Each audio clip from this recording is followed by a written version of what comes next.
hospital. Ndarano kichako tung chakre United Mall to Kibuye en lewni manyien. Ngama collection, nani collection, collection. Gin lewni manyien to bechgi yot. Koro samidwa gone ng'ato bei matek mamalo to owuotha 2 minutes. Dakika ariyo to ene next containers odhi nyiewo law manyien.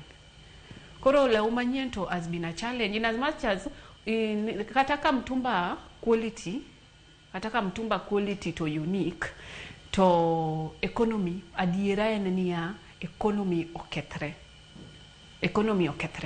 Kipenjo kata customer ni ilal tinde ok inyiewo de something na venda abo nyiewo chiemo kosa nyiewo law waboro karwaka makaka mati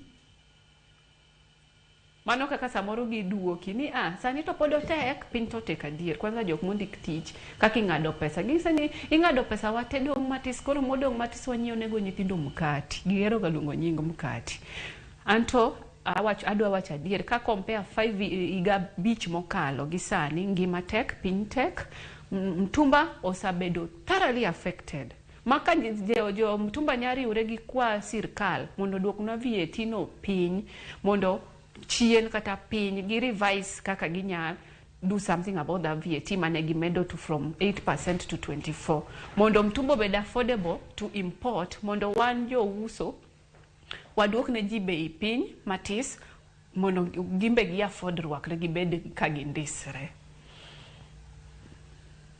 Mana hinya Lavenda yena penji ni to ayro kaki wacho ni okimeja on yudo pesa ting'iyo ni ng'ato smart ang'o madhi miyo in kaka ja ohala ibed kod paro ni kayudre ni wacho gabine ni cham matin to pile ere gima dhi miyo ibed kod paro makama kayudre ni yudo ka jomoko samoro wacho ni kaka na wero adhi mana use gi nengo mamalo mondo an bende ayud pesa na inti wacho ni samoro idwoko nyaka piny kalore bende gi ng'iyo ni jirende ni samoro uso mayot to gin manyien ang'o maketi kaka ja ohala bedo gi paro makama Lavenda? Jiwero ka wacho ni Lavenda ni tibri mana kokuyu tangisoge ni acham matis pile madhi ng'wech dan keto achiel tibudhogo to hihobe imalo kagima idwa kawo law achiel igoyer go gorofa koro kikawo akili mar chamo matis ibet fair tiyudo a lot of customer iyudo ka ji mang'eny biro nyiewi niwach ging'e ni bechi en friendly en pocket friendly an sana ka customer na en japuonj 60% tinyo ka kiwalo gi jopuonje ni jopuonje gin maskini an koro maskini maji wacho ka ni walimu hawana pesa mane customer na I am built and protected nyaka sani gini wach mwalimu en customer na maduong' ahinya e Kisumu kae alafu percentage modong 40 no to jok moko but mwalimu ema percentage to mwalimu mapato ne tis to odwa nondis to nyaka ondisre ni wach odhi chung mbele nyithindo koro nyaka make sure ni oyudo official smart gi budget ne kae to be nyaka ondisre pile an mtumba auso makoro olokre en love affair. It's love. It's something a hero timo from my heart.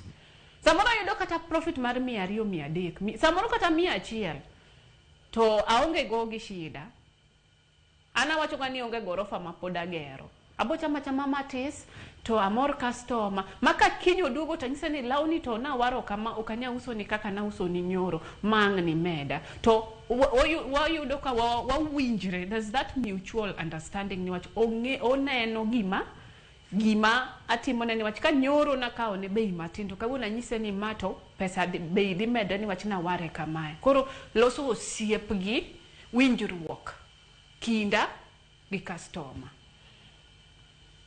Erokamano ahinya Lavenda. Kapok aduoge studio kae ni wacho ni chako uso ka in jahigni 18 king'eyo kinde machon to gi nyaka sani ang'o gini mose lokore sekta ni nyaka ni chako uso mtumba nyaka sani Lavenda kipimo gi kinde mane chako use? Sani wang'eny wapong' wang'eny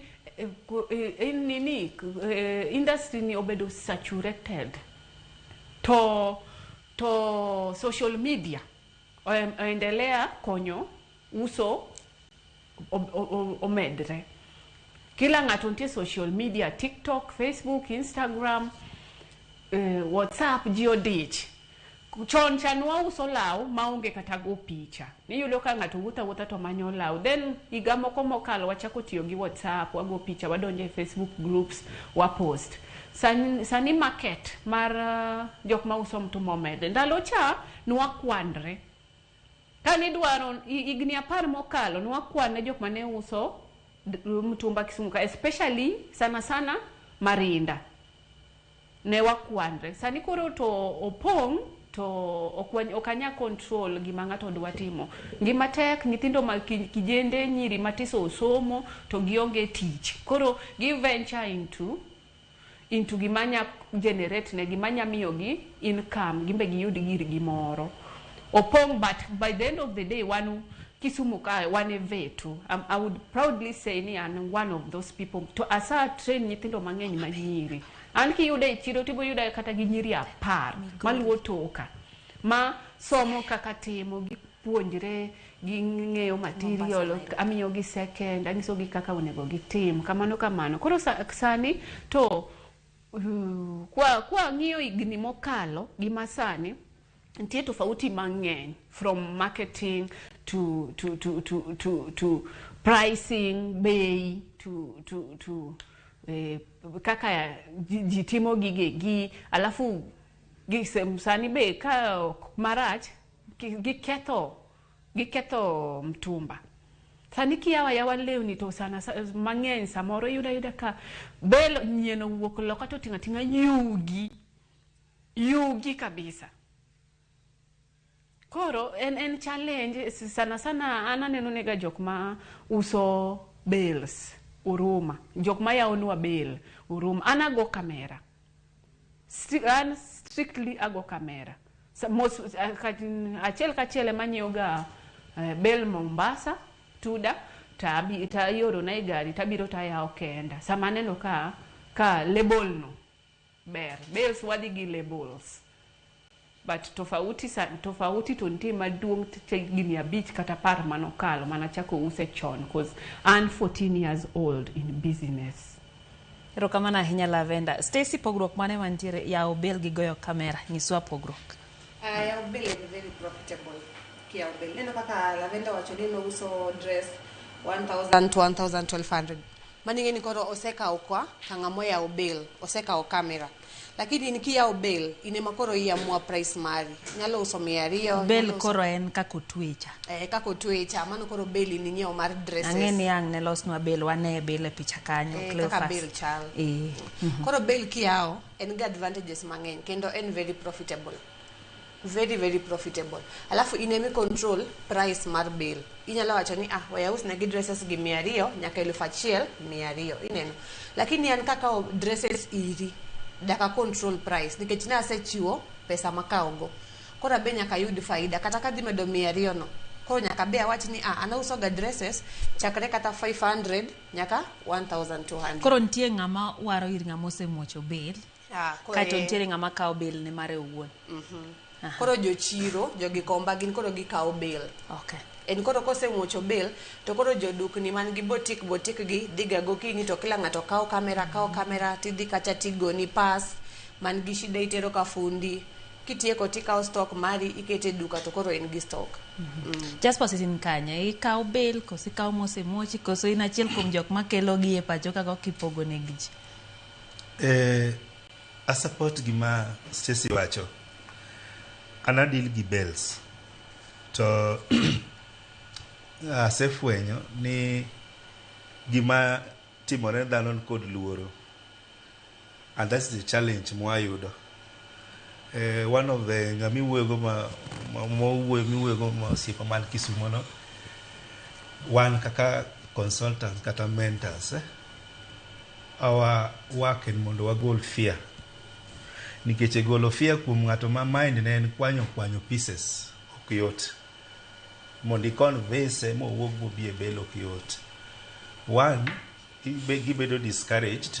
Another thing, and maybe first experience mane o reach out en Kisumo to neno gimoro ng'ato keto online to oro pesa to ng'ato oro ne msigo to ok marach koro luoro no nitie ni msigo te nrach lakini an kaka wuon kaka ng'ama uso bale kod profit ng'ato kokoni no kawo ga dress to uso 1000 bale of mixed dress has 146 pieces 146 pieces with proper sorting inyalo around 80 pieces ma camera minyalo uso 800 1000 the rest inyalo uso kata 100 you work on that figure inango ka profit is way higher than ng'ama dhi kwanyo pieces the moment midhi ga kwanyo pieces ng'acha idhi ga kwanyo camera ire ingeno bende mago kameche modwa chieme ingeno yao bel those cameras onyamwano uso for 500 shillings modi ni med 200 kata 100 depending kod kuma intie but kidhi ka bel to bedo mayot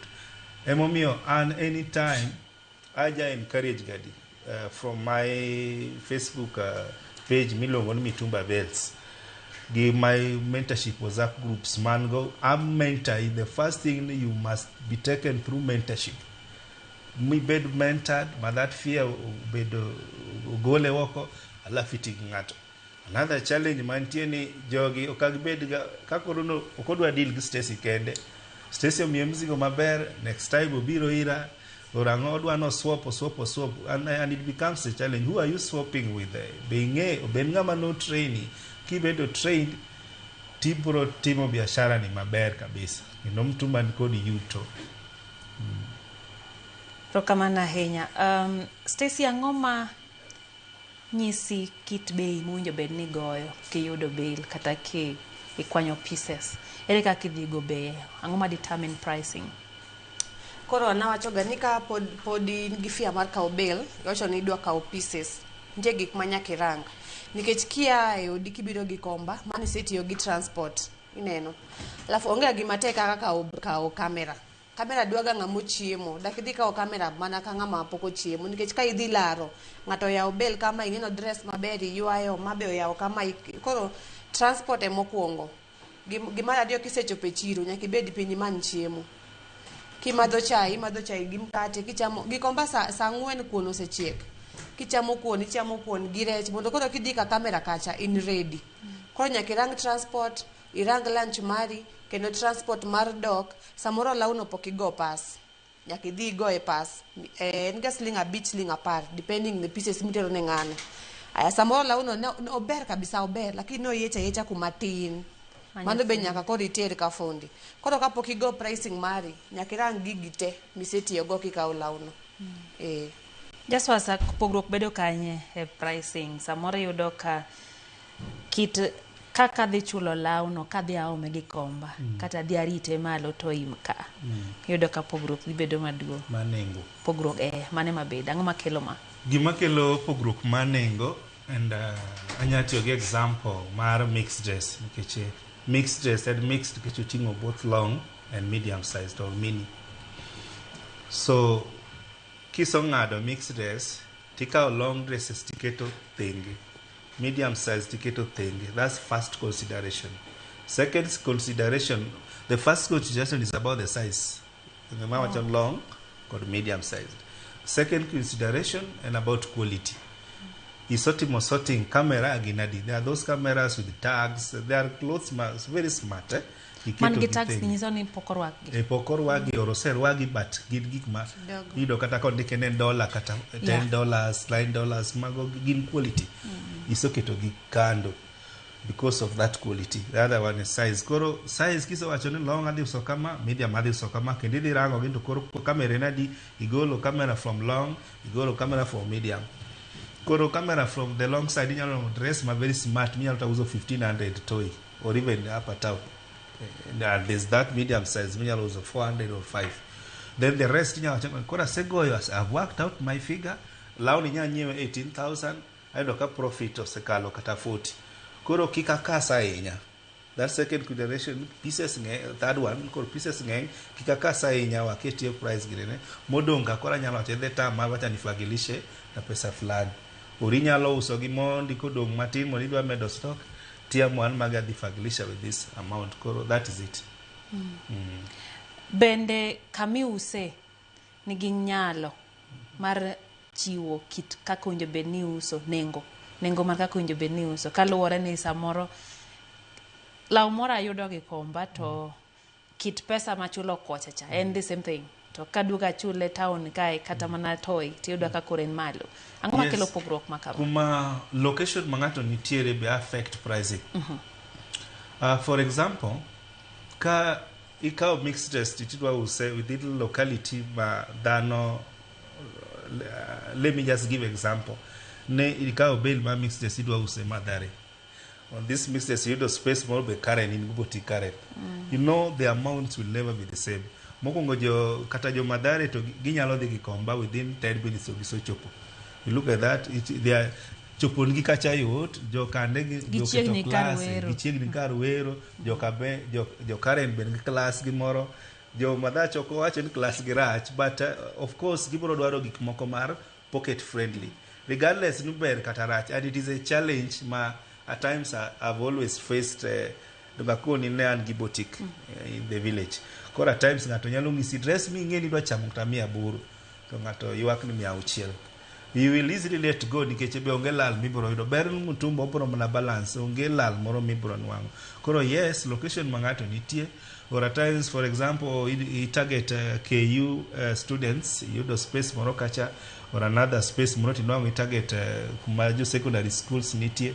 Koro prices bro bed affected kod kuma ngato nitie. Stacy ang'o ma nomiyo yiero dhi timo ohala Gikomba? Nikech Gikomba koro e depot mar mtumba. Koro kata ka en gimidwa somo kuom joma nochako chon ibo somo mayot molo somo e estate koni. Koro omiyo na choose Gikomba. Sami chopo kanyo ero kaka iwacho ni nitiere gik misomo ir ji.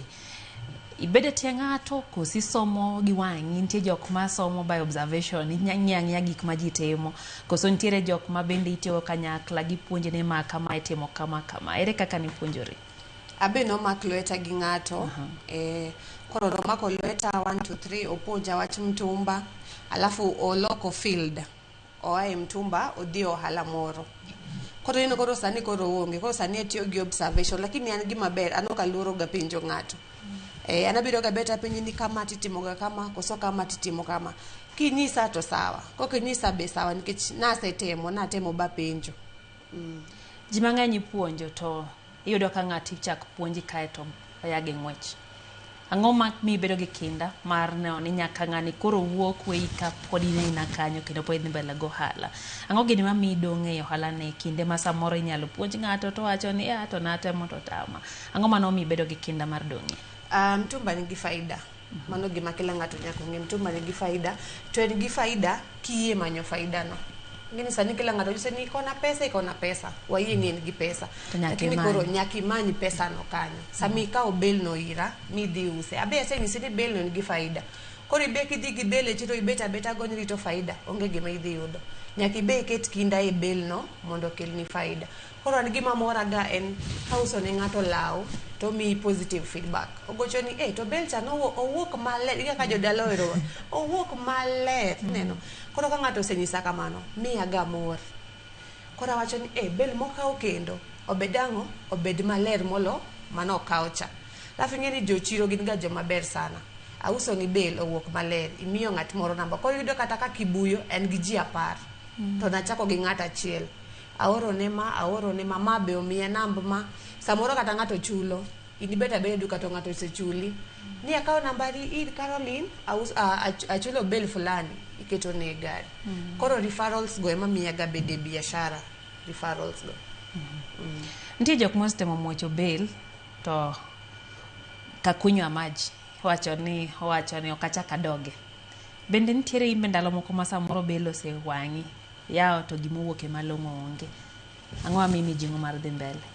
Gimokongo kapok ibire mtumba nyaka ing'e ni ma wa risk. Neno kaka mzigo wa UK ya Canada anana Kenya ka kodi donge mzigo sebiro en sealed maber makata unyalo kawa kaka twa yao inyalo yao bel bawuok ni maler migom kata yao branch moro ichak gocho ne ji ineno duka ma vacant kanyo adwa vacant moro sani to inyalo yao bel otami kata wuoyo to bani ng'e ni business ok ni koro sama yawo bel maber aboga yawo mana bel maber te to ok ni sama yawo bel marach aboga mana yawo bel marach te. Koro nyaka itim market research mari, iyawo bel owuok ni marach, oti ni en bel mar 18,000 ok owuok ni maber, nyaka ikasri akasa gi bel ni, kata kodhi miyi 9,000 kata 10,000 ma bel no dhi golo, tigocho ne nyisa ni Stacy bel mani oro na cha mar 18,000 ayude mana 10,000.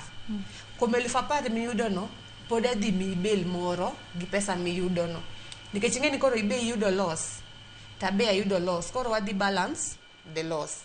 Mane kaka natimoga, ka oro ni bel bowuok marach nyaka wa balance the loss.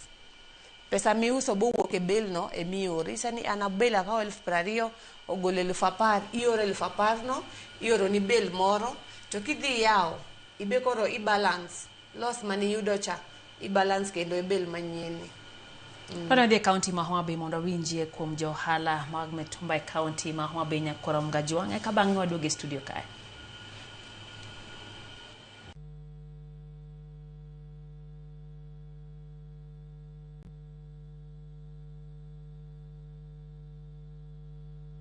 Ginyinga iluonga ni Jack Nyambega, an ja ohala e Homa Bay, e boma mar Homa Bay town ka, kendo auso lewni mag mitumba.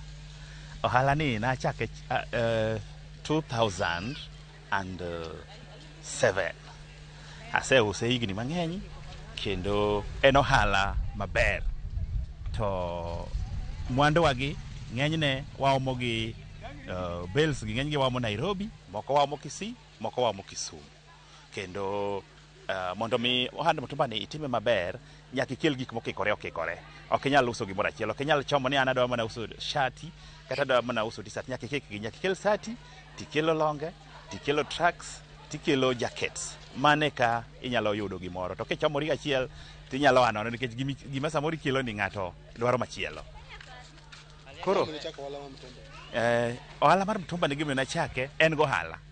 Adier makende ni ohala mar mitumba ni gohala, nikech inyalo yudo ka gima iwaro gi siling 200 inyalo use siling 400, inyalo go idabo, samoro inyalo go triple, luwore gi ng'ama iuso ne. Kendo ohala mar mitumba en ohala ma onge moro ni iketo bei ni mane beche, en iuso ne ng'ato kaluwore gi kaka inene. Koro ka customer biro ting'iye ni to eto nyalo golo ma koro igone bei kamano. Then ohala mar mitumba bende luwore gi season, kaka sani nyithindo loro, wan gadier ni wadhi loso ohala maber. Though sani to dok piny, ohala dok piny kabisa kaluwore gi ni wero ni malo. Wero mar gik moko sano oidho. Bel mane wawaro gi siling 8,000 sani en 12,000, moko dhi nyaka siling 16,000. Anda king'iyo kata kidwa waro gima chalo t-shirt sani en siling 18,000, chon ne wakaw gi 9,000.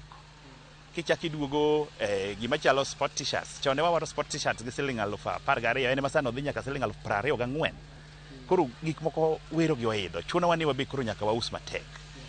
To ohala mar mitumba ni ober, nyaka nachake asetimo kode so many things. Gedo kode, yawo kode ohelni mamoko be mopogore gi matimo sani, kendo asepuonjo kode nyithindo. Koro en ohala maber. Challenges mane iye en ni olal, samoro ntiere mabe lal, kaka ndalo mane mag corona cha. Ndalo mane tugo mar corona cha, ne chuno ni lao nogoye marafuku ni koro mitumba kodonje Kenya ka. Chuno wani ne wadhi manyo mana lao Tanzania kuma ne Magufuli okokete vikwaso mar corona. Koro ido ka transport ne ng'eny, polise be lao wa korio mondo michop gi lawi no e Kenya ka was not easy, but ne purwa familia ma watime. Pompo ne amor gi budget manosom, nikech naneno ka ok omedo osuru ne mitumba. Wakwayo ne kik gimed osuru ne mitumba nikech ene mondiko ji mang'eny kopogore gi boda. Sekta makoro ndiko ji mang'eny en ohala mar mitumba ni. Kendo ene makoro ene sekta mondiko youths mang'eny nikech jowate madhi skul ok nyal ndiki. To ng'eny gi waneno kako duogo to koro gidonje ohala mar mitumba ni. Koro akwayo ni gima government kik time ni kik gimedo osuru ne ohala mar mitumba. Kama challenge bede en mana sama mitumba olal, nikech yudo ka en gi season, wan gi season mar winter, wan gi summer. Koro yudo ni sama pinje ma oko kucho season kaka winter, summer nitie, tiyudo ka lepe mitumba seche moko thoth gi onge. Mano kende challenge mantiere. Ohala ni an adhi nyaka kode college, to an gi gik moko be mang'eny masetimo kode manyalo kwano minyalo ne Ng'iyo law duka sani gi mtumba, iyudo ka ji mang'eny odhi e law mtumba nikech iyudo customer biro to nyisi ni nyocha adhi anyiewo law koria kata adhi anyiewo law e duka to achaka yudo kode ng'ama chielo ka ni kode achaka romo go kendo gi ng'ato. To kobiro e mtumba to yudo ka en achiel no kende ma kaka oyude no to ok ochako yude kendo iyudo korwake. Koro at least to kendo ji mang'eny tinde thuolo miyo ka en gi konyiewo mtumba to kendo giwacho ni mtumba ne law mabudho nikech mtumba no ok fade to ma duka no kidhi ling'aling'e pi kama to chako fade. Koro miyo sani mtumba nigi value kendo nigi ndhadhu moloyo law machielo mag duka. Ng'ama go modonjo ohala mar mtumba nanyalo advise ni mondo mi odonjo ohala no nikech en gima ber obiro yudo pesa ne moro matis to kano to nyalo timo gire moro. En gima ber kabisa. Koro anda kwa ni mondo mi ng'ata magombo chake obi abiya to mondo mi ochake, but kapok ochake to kwongo many ng'ama osetime mondo mi onyise kaka itime nikech en ohala be ma kidhi donje kapok nitimo to ok ibi ng'eyo kaka itime nikech ng'ato nyalo wuondi ni belne en grade 1 to samoro en grade 2 kidhi tiyudo kikelo mana yugi ok ikelo gima ber. To kibede tie ng'ama osetime to obiro konyi, obiro nyisi ni ma gima ber to kata kiware tinyalo use kama mondo iyude pesa ni moro silingi 100 kata 200 moro ewiye. Kwa government ni ka giyie to mondo mi gigol usuru moko kuom mtumba mondo mi joma yudo uso mtumba oyud kaka nyalo fuongore matis e yoregi mag welo. Mana ahinya Alia Beach koya kaunti ma Homa Bay mago gin johala matimo ohand mitumba e kaunti ma Homa Bay. Ken Lavenda nyalo winjowa ka entiere Kisumu. Lavenda kinyalo winjowa achiel kuom weche mowach gi ja ohala moya Homa Bay en ni ong'i to neno ni mae minyalo golo to mae makoro miyo loko kata pache kane law gen siling 20 to wacho ni mama to nyamia mia ma betimore kuonde te koso mana jo ohala moko.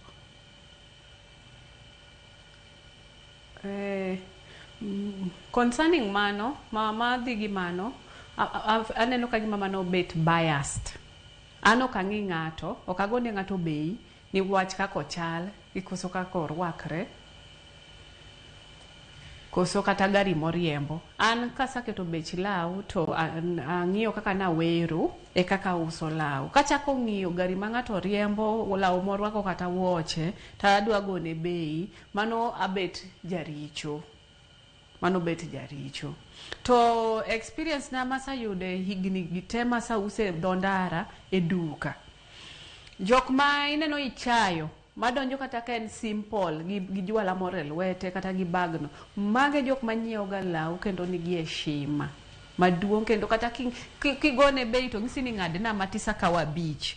Mago gin ga jok mabeyo sana. Gipogre sana gi jok man gi geche madongo machopo ni e duka. An ga gi bad luck gi jok ma nigi geche madongo. Kochopo to ing'ise ni marinda ni to en 1,300 aboy nigi 1,200 to moro ni tanya nigi 1,000 mtumba 1,000 ay okanyal mano to kadhi nyiewo law duka.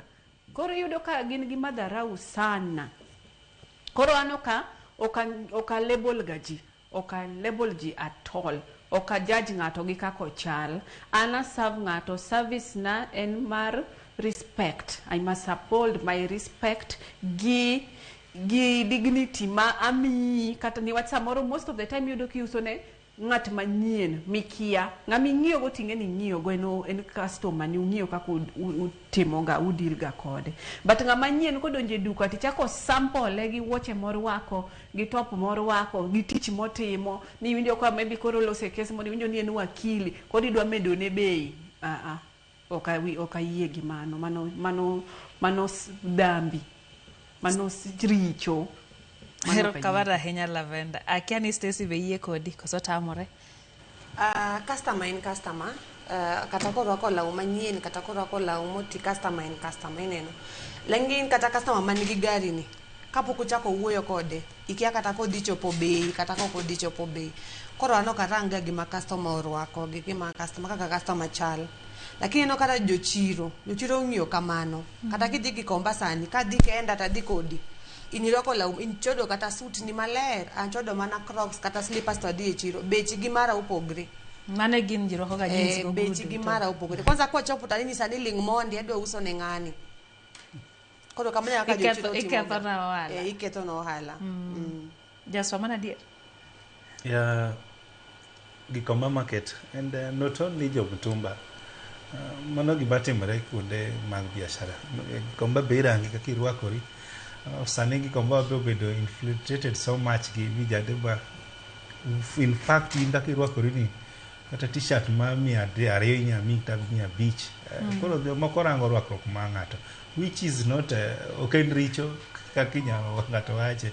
En mana part of business methods. Dhano ran mopogore. Nikech rwakruok mari be rwakruok to muhimu. Dhano kata kuma ng'ato kobiro kar kirango rwakruok te. Kata wendo kobiro e odi tirango rwakruok kaka itie. Rwakruok biro miyo ibedo judged. Koro mano ka ite ka jahoma be owache no niko be irangi but kibiro stoche wan jok ma uso bells ka an gi Stacy to kwa birango rwakruok ni ng'ato nyalo bedo no rwakne marach to be en mo biro nga bells mag 200,000 to ng'ato mo nindo biro nga bells ma 10,000 to still there are clans but mane en adwa kamo kuom penjo ne wa singo kao pachi nyakurom gajwang mondo bende wawinjie ni to into iwachango ainya kutenre kod weche gima wantiere go mbaka ne mwagoyo gi sani. Winnie Okeyo wacho ni Lydia Penynawe logo ni kidwa chako wanda matumba ber kichako gi pesadi. Mar ariyo bel matin mogik en pesadi. Yena kao penjo ni tame Lavenda achiel kachiel e county ma Kisumu. Lavenda Winnie penjo kae ni to kidwa chako to ber kichako gi pesadi to bel matin mogik nyalo kawe pesadi Lavenda. An ka ng'ato dwa chako ohala kaka awacho ni an mentor. Kadwa mentor I kaka imanya idwa luri koda. Okichula, no, I don't charge you. Angiso ga ng'ato ni chak gi kwenyo. Chak gi kwenyo. To us gik mihero. War gimi hero mibo uso ki hero. Kiki us gimoro ni wachineno ka jirani uso koso nyako moro ni somo go e sikul be uso inene mbui kocha cha ni kori neno gima ng'ato timo to imagine ni kako time no imbinya time. Bel for status kichako oka advice ga ng'ato chak gi bel unless in sure ni bel no en 100% sure bet. Niwach inya chako matek gi pesa matis kata wawach ni manyo bel matisat mar 8,000. Ntie bells ma ilongo ni fagi. Gin gi there's this term ilongo gini Baltic bells. Baltic bells are very cheap. To Baltic bells go kiyudo gi kikao to ibo yuda yugi ken t-shirt motimo tuch motimo chilo stains gango. Yani kichako wala gi Baltic bell awach kata ni nyo Baltic bell mar 8,000 kata 7 tichako go wala to you are going to get discouraged.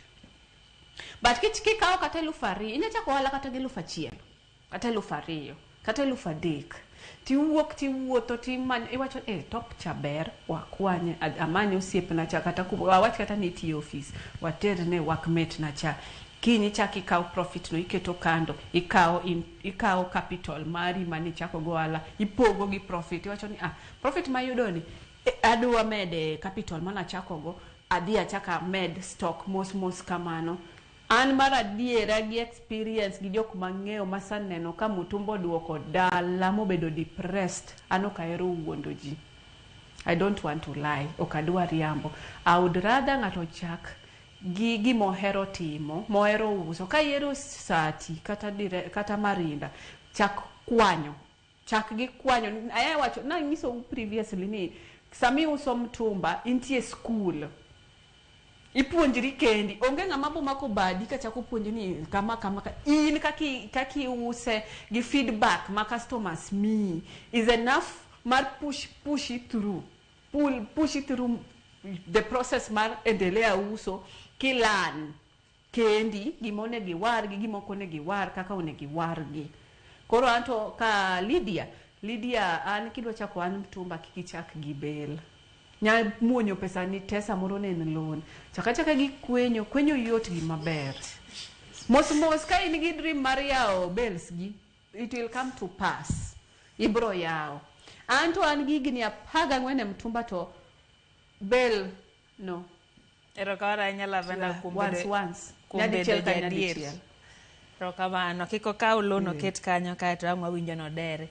Haya, Abdalla Mohammed wacho ni chon ne ohala ber ndi lakini nyaka ne wuosu goi ka otelo. Sani korok dhi kata naselwar ni pangla Musa Hinya Abdalla ang bendang nwa wuo e kit chal mar uchumi. Eriko baba politician wacho no mera ombotre mi to kaka jo tax juoga hana ol omboto lakini wacho ni pod gi mbotre ambota gi omboto to live sudo mbele jo tax ema inyo gi bendang nwa wecho go mag tax nyakorom gajwanga. Rei Kevo wacho ni mtumba dwaro chunyi nyalo yudo bel mar lip karate lilo koro diri nti dwa uso negi ng'ah lip karate gi Musa Hinya Rei beno kanyo ote mar Shem Otho obila wacho kanyo ni greetings Lydia Olwotwa kendo mora Hinya mor kod jo mago Yohan Mitumba kalore kod bech lewni manyien mosiko kani malo mwananchi wa kawaida thoth gi nyalo mana nyiewo mtumba then quality mar mtumba ber matek mtumba makare no mochwad pass lich at least mtumba nitie beite gi komba nitie nyaka mag 30 bob wacho ni which is so much affordable then ochako wacho kayo ni piny na welo ni nyako oneno mbui ka jagi komba moro bills mage mag mitumba ochopo otingo mana lep jeshi lilo lal makamage gitimo nango mar ariyo gi komba wang pile jo mitambo ywak pile ere kaka okumba margi konyo gi ohala ni mando bende penjo makara nwago e mbaka mogi ko wacho ni onagi mathoth oneno ka ok tim makare ohala nikech duond gi rach onagi okipenj bech gima ouso nyadiriyo mar adek okoni many kama chielo gi pesa nino kar penjo ere advice magi nyalo chiwo ne joluo moko mondo mi obed jombola e ohala wacho kod bedo jambola Stacy duol mayom ja ohala iwacho kanyo ni jaluo duonde tek ang na duo giri parane ewi mano kwa kayo matin kende waduogo gombaka ewi moko mpenjogo mabendo chwal kanya korom ga juang kikini aborma en siwinde mar ohala.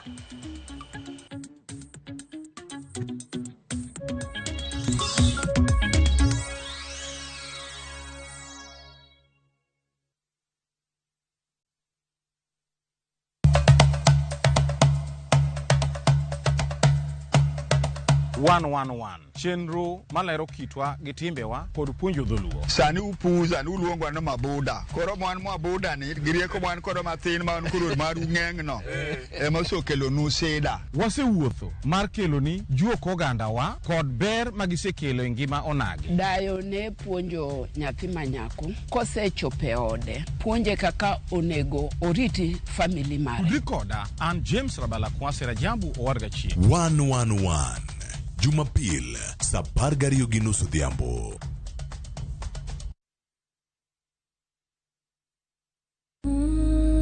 E gweng' kama nam chiwo ngima, ng'at achiel ema chiko gik moko duto. Anyuola mabalo ganyuola, ok en anyuola, en balo. To balo en chuogi. Sama jalupo kedo gi ruoth, onge mindni, bondo, mana winjruok. bedo maonge geno nyalo miyo ji oked ne ngimagi. An natimo gima miyo moro amora nyalo timo mondo res go ngima mar nyathini. Kata ka ng'ato hinyore, nitie sigeni moko ma ok nyal nimo. Nambe winjo kaluonga, nyalo nega. Kendo en adiera manigi teko mar ketho piny ruoth. Rembo wuoda ni e lobni. Okepi. Nam wiye ukwil. Bwana nam kaw gima dwaro bwana. Bwana obro mnang'eyo samoseka. Mirima, tich abich kod ngeso, saa 1:45 otieno. Kik bai.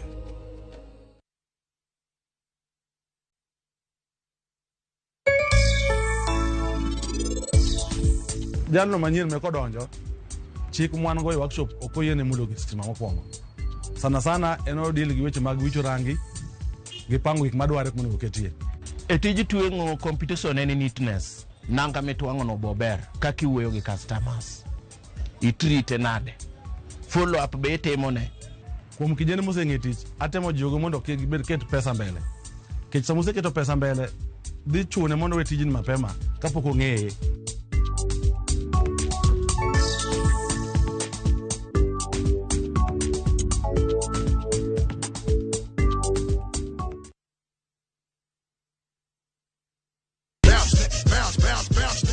Bounce when I come through. Hit y'all with the Nyithindo, ikrine mor koda mor momedore.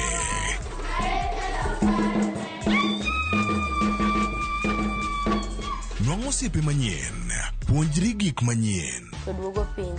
Manyiso ni step mag dinosaur wasetieko. Koro wadhi biro e tree 1.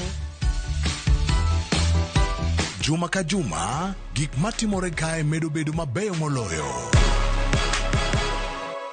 Miel, sairi, loso gi lwedo, wer, fashion show, tedo kod mang'eny mamoko. Rogo mar nyithindo, kama nyithindo duto yudo e thuolo mar rieny. Mana e Ramogi TV, ngeso ka ngeso, sa 3 okinyi. Kik bai.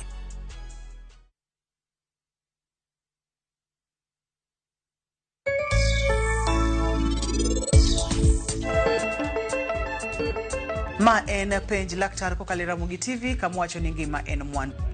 Nengo luwore gi quality kendo nengo luwore gi tich mitimo.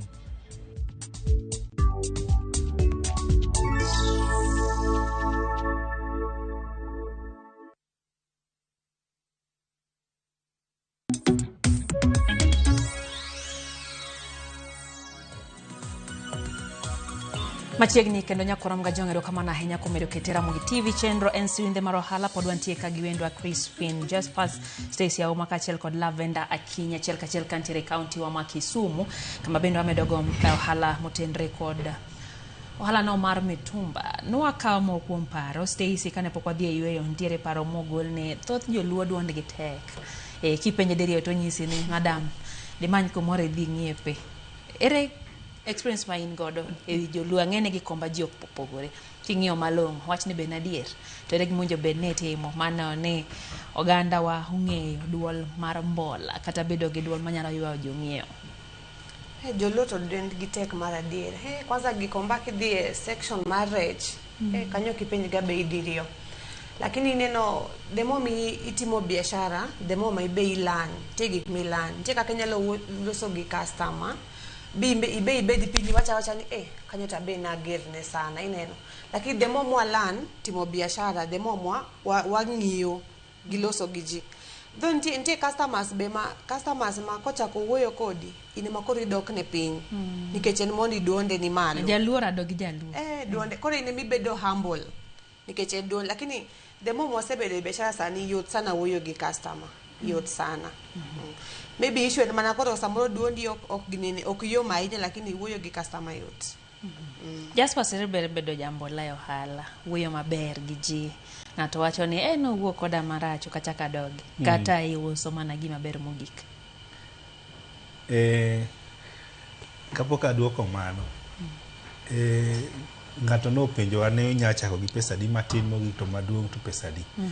Mtumba beli nya chako kod slinga 8,000 nyaka ntimo kod madhi nyaka 24,000 shillings kata 36 depending kod grade mikao kod ping mikao. Nitie Canada, China, UK, Australia gi pinge mamoko go. Koro mano swali ma okwadwa no en okal. Gimachielo mabek pono ni odwar en gidwaro nyalo manyi. Kidwaro to inyalo manya. Ing'eyo ni Lydia nitie joko ng'ato ma nitie andawona ni kode semecha matimo pieces to osebedo ng'ama wiye ni pieces as much as sometimes anyadwaro to miye bel uso laki samaka lakini chunye ni pieces kendo dili dresses nikech nitie ng'ama chunye ni pieces ok biwo koro onge haja mondo ng'ama chunye ni pieces o frustrate jok madwaro bills. And negative experience to kodwa bedo mentor nikech wan nyaka wa mentor kata Stacy timo mentorship. Matumba business guide book ma publisher na won. I have to mentor you and nyaka gi WhatsApp group mondo wa kill the fears ma ingo. Kiwacho ingiso ng'ato no dhi okaw pieces to jowe kibuye ma yawo base pile kapile okuche ma yawo base pile kapile Moranga joma yawo base Nakuru pile kapile to joma uso base warwako base kirango base last time no watne Mutumba importation mabiro Kenya ka is 5.something billion koro base go dhega kai donge dhano kawo gi to uso gi koro uoga ne ma golo to mondo idonje gini penjo mi penjo to duoko interaction gi customer nadi interaction muhimu biashara dwaro heshima. Sometimes nyalo dhi e tich gokinyi to in kod moods dhako nindo chwanyi kata gimoro chwanyi koro ka ng'ama dicho samoro joma mine jogwado ga ji samoro jobe gwandore joma mine to kabisa moko alafu in most cases ng'ama dhako ko tem matek ng'ama dicho dhako kik chwanyi gokinyi kech dhako to dhoge rach. Stasi dong nitiere joma chwa bende chendo. Joma chwa be chendo. Okawiye ne mondo dhi mar chendo. Koro ka idhi e tich to beda gi mood mar wuoyo maber. Wuoyo maber, but then there are clans moko ma gin rude. Koro ken rude, you can decide to slowly nyalo slide off to mana kamano, lakini kik duok ng'ato marach, duoko ng'ato maber. Nyalo mi kata kodwa kao gima tin to nyalo keto koro bed gima duong'. Aya, penjo machielo aduogo ir Lavenda. Ntiere lal ma samoro ja ohala yudo. Gikomba, manto anga penjo gikomba wach mar mach. Mathoro wang gikomba. We penjo iko kanga aduogo ir Lavenda. Stacy gikomba thoro wang. Sama gikombo wang. Nyiswa ni to unto ere kaka utimo untiere kod insurance koso samo wang pok no chopo iri samoro to jok motimo negi kamae bedo kanade. Anto mach poko chopo nwaga nikech wan koro joma gikomba wanga e chiro jok makao bills mayaogo gikomba wanga e chiro malokoni magi gin buildings wan duka wan ga e buildings koni ok gin e chiro kocha lakini no jo chiro go makrega maber sana. Jogo niga giran so many chamas. Makata ka gikomba wang gotieno. Kinyne saa 4 jino segedo. Ma the next day bail wasetero jidwa ya olao. Koro gin ga jok mojipanga gin gi chamas magirane e diere gi kanyo. Gin gi banks magitiyogo, gin gi insurance covers. Koro gin jok ma kata kiyudo gi kata ka gi ya olao kanyo ginindo kanyo. Mago jok mojipanga nikech gin gi backup plan. Nikech ken en gima osegabedo ko wang ok en dichiel koro gibe across the years gisebedo ka gilan neno nikech yudo ka ng'ato yawo bells abich ndala gino dichieng achiel moro yawo kata bells adek moro samoro kata kwany ng'eni bell achiel yawo kata gi ji adek anakwa akao ayawo achwado kamera mabe kao odhi ochwado ire wachako wami ni koro idhi chwado fagia mano koro bell achiel fagia nang fagia koro en mous modonka koro nyalo kata faida to koro inidwaro new stock to pod lewni gi gin ka koro igo gi mayot koro igo gi mayot idhi kao kamoro ipuko gi 55 30 apara nikech ng'eni koro bebel depend ka gi bei minyiewe ini koro wan wauso ni bel ka pesa ni romo bel wan wauso ni bel nyalo yudo gi 6,500 mar nyithindo ka dhi mbele lakini ka pesa ni ok chop bel no wauso ni gunia ni koro bel mwaseyawo bwa pogo koro wakete ino wanyalo wacho ni gunia achiel bel achiel mar nyithindo wayawo waketo gunia mar 3,000 kamano koro ka in gi 3,000 korwa tichaka biashara mayot mano capital moromo.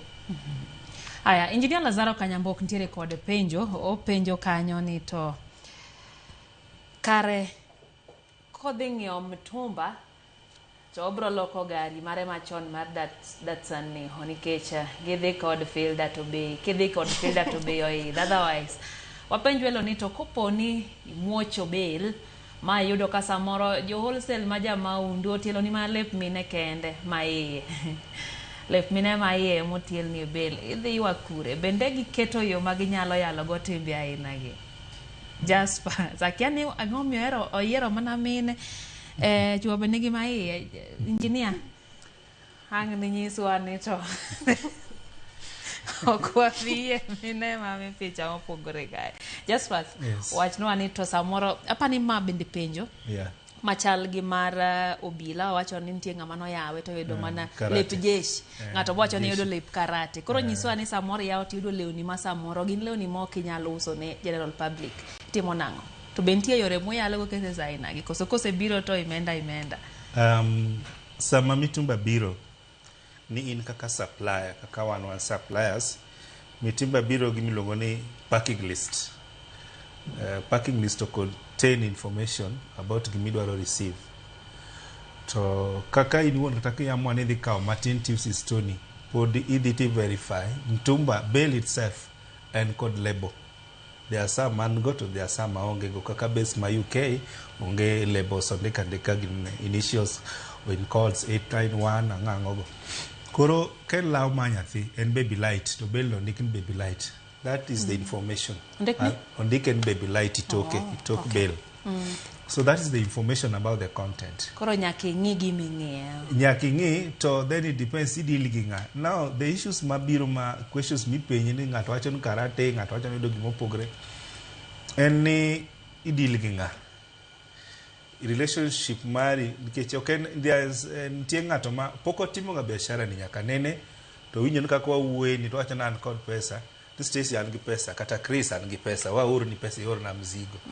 To kata ka kori dwa mentor to kodwa itemo penye so to be have you ever done this business before? I know kodwa winjida tidwa use kanya. There are questions ma wapenjo nikech wan kaka koros consultant wan kaka koros consultant I consider gik mabro ensure ni ni wono ngelal me yudo koro yudo law karate bel to koyot gima nyocho timre kod miyo mane nyocho yao law to yudo law majeshi ana won nabedo tagged ano ka supply but nabedo tagged by my followers agipenyo to begini en gima dier.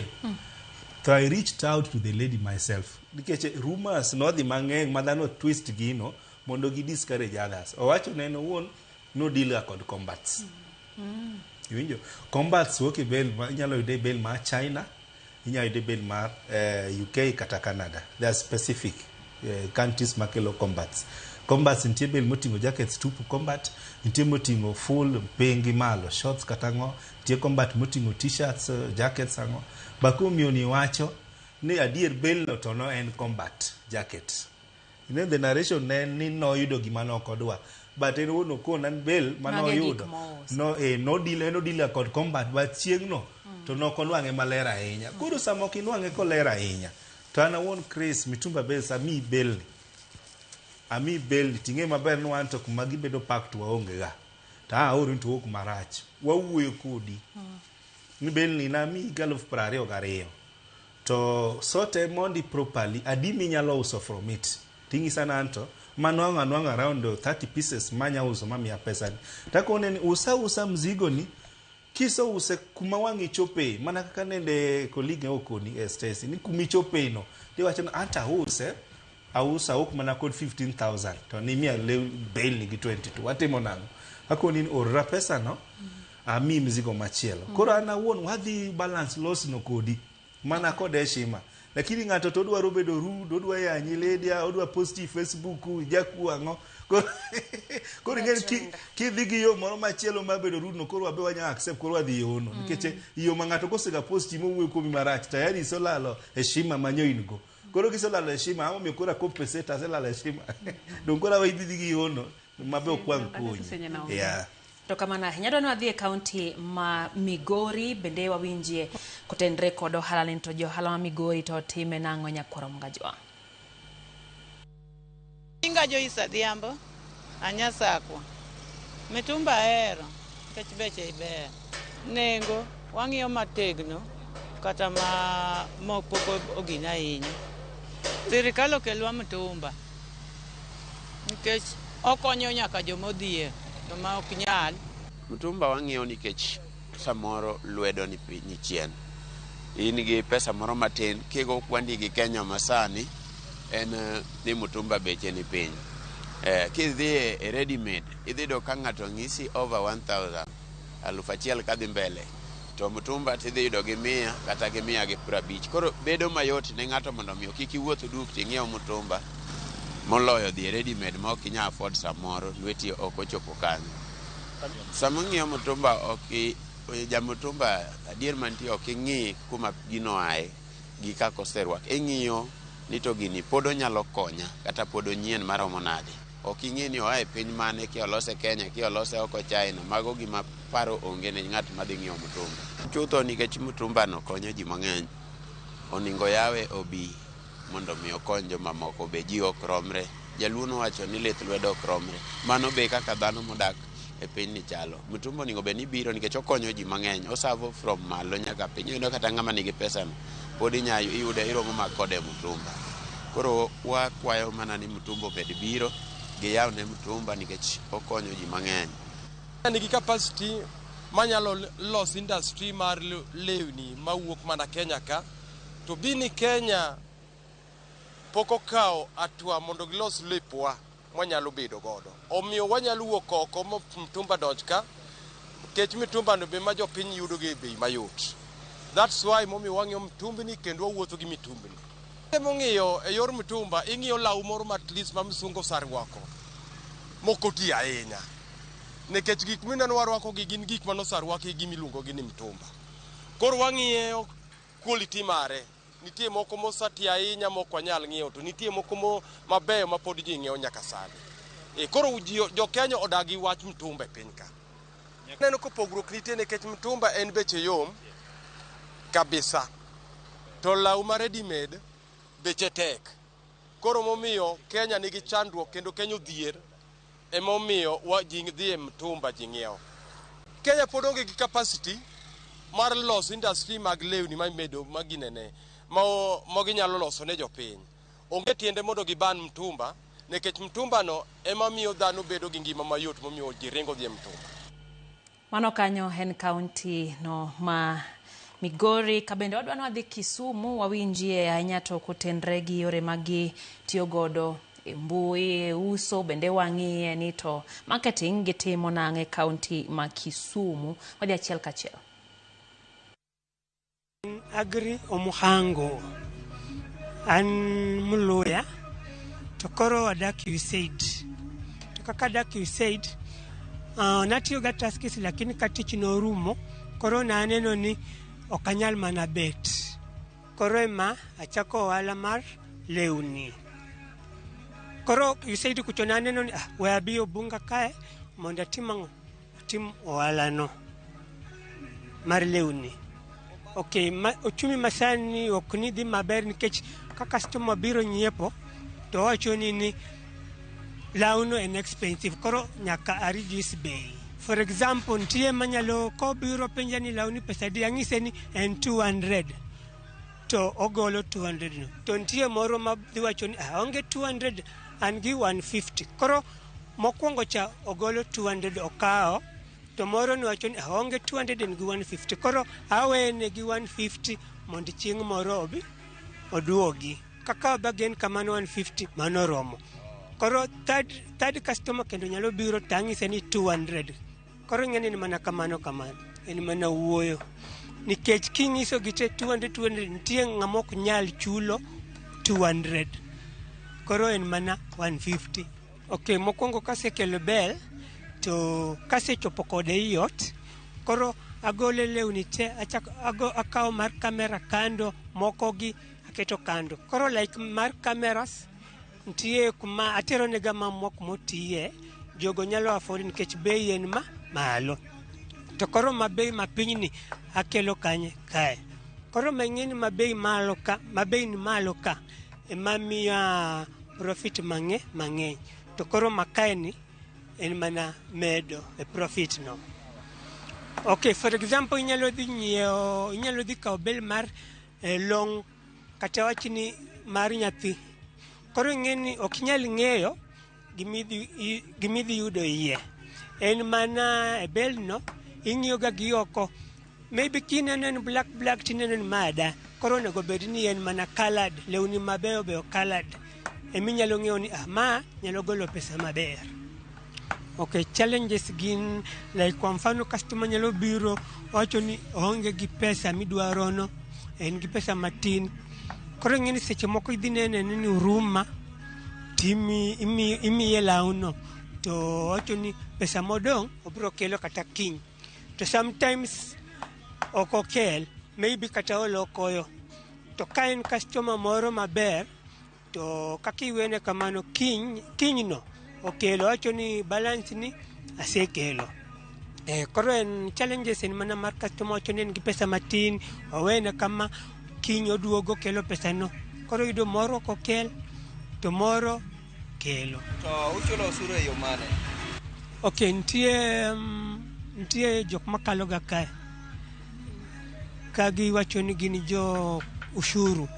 Koro wamiyo ga gi 30-20 mana kamano 30-20. Kini the thing is pokaneno ga receipt. Ng'en ng'ama bero nego beni biro gi receipt. Lakini kakan pokapenjo gini wach receipt. Lakini gibiro ga. Ka intie leuni kanyo to biro to ng'ise na habari yako mzuri.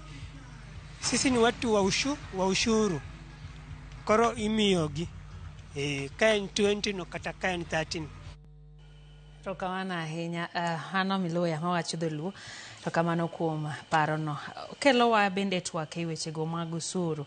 We adhi anena i Lavenda County ma Kisumu. Lavenda jo usuru dhi kodu nade kanjo ma Kisumu sirikal kotenre kod taxes nitiere nade ere kaka uchulo taxes magu to bende nitiere lai moket makare mana ni uchulo usuru ga yo makare koso nitie kaka johala moko bende kwepo usuru kage kacha Lavenda. Weche mag ushuru kaka wan gi containers, wan gi dukni, wang'ado license for the whole year. Wang'ado lesen, iluongo ni lesen mariga full chakre Januari nyaka December. Koro an niwach okausa dress kende, anyaka gi M-Pesa, an gi M-Pesa tauso beauty products be. Koro amix gigo te to jo county government tang'ona rate monega chul, to by that time kapok gichako wuotho to yudo ka sadhi e office gi ma ng'ado license kaka dwarore. To ka adhiga e chiro on Saturday, wayawoga law Saturday gi Friday, Saturday kata gi Sunday, tanenoga ka bel donje chiro to ing'ado pa bel 100. Koro usuru to nyaki chul en right mar jo county government ng'ado usuru e chiro kata e dukni. Okinya operate duka, okinya tie duka mokichul license. To kochope tax to aonge gi power, but ang'eni ka riure wa jo mtumba mang'eny to wakwayo sirkal mondo duokna VAT cha piny matis. Wabeda one duond achiel, one voice all over the nation. Wakwa maybe no komednwa taxes ne finance bill manobiro ni, but moro manomed cha nomed ameda mang'eny kabisa. To bells makane yudo ka bel ni nyioga 8,000, bel tine 16,000. Yudo ka bei mar bel no dhi mobet double.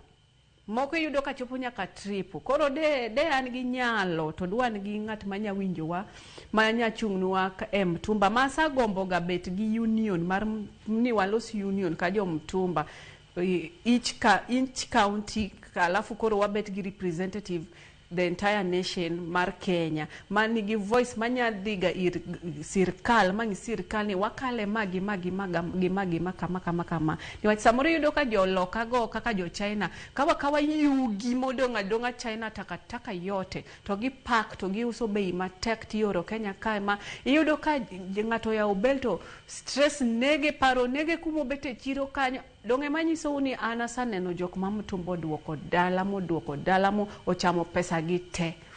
Koro kaka mtumba ber ebe kaka samoro be orach. Koro usuru ni kai wanya winjire mu amakre kumora achiel mu abedi ng'ama nya dhi loso nwa gi sirkal kata kuero kata ni ane madhi alosnu ananya loso.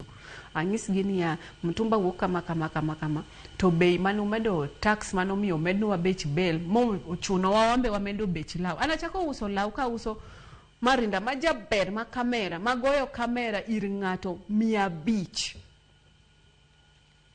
Pek mar piny gi economy gi inflation omiyo sani law miyudo kiuso at least bei mathis 1,000 ma law ma nyadhi ma ng'ato nyadhi go e tich, kanisa, wuoth gi gik machal kamago. Lewni moko ma iuso pesa moko ma 700, 800, 500 gin lewni moko manyodundni mag bayo koso mag nyiri mathiso Gen Z ma pod onge gima gitimo malich ma serious e ngima.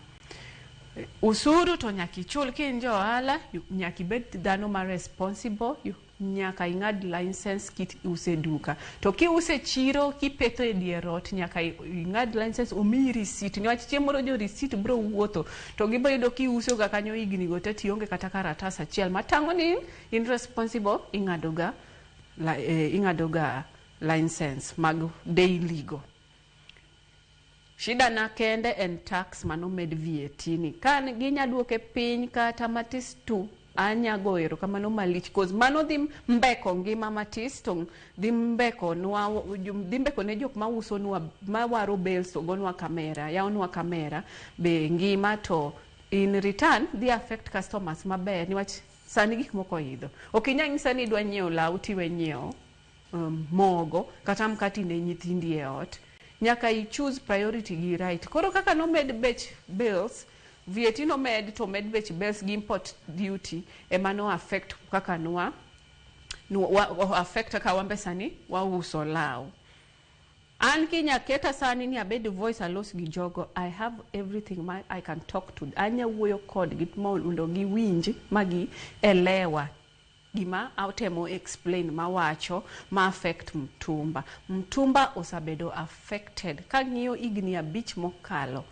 tangu corona chaki okober wacho wucha dier okober ahinya kamano kata uso chal kaka ne chalga sani nyabet ndala riyo an asaloso nyinga brand name Adatias Fashion brand name na ina Adatias Fashion House ji ong'eya mang'eny kana this sani an mama ng'ama duong king'iyo kaka ni uso chon gi sani opogre kata hype moro gi moro manentie ga December ni December wadwa uso January ayuyo kata ka boneno January ta uso December onge in the previous festive seasons Masad betendara sani for the past 3 years onge hype onge mor koka ing'eni December no jiringo ga lewni manyien koro en challenge omiyo seche mane waloso mokwongo cha nang'iso uni be ung'eyo ni sani lewni manyien uso 300 150 600 ong'eny kata en Kenya uniform jo Kenya prefer rwako Kenya uniform sani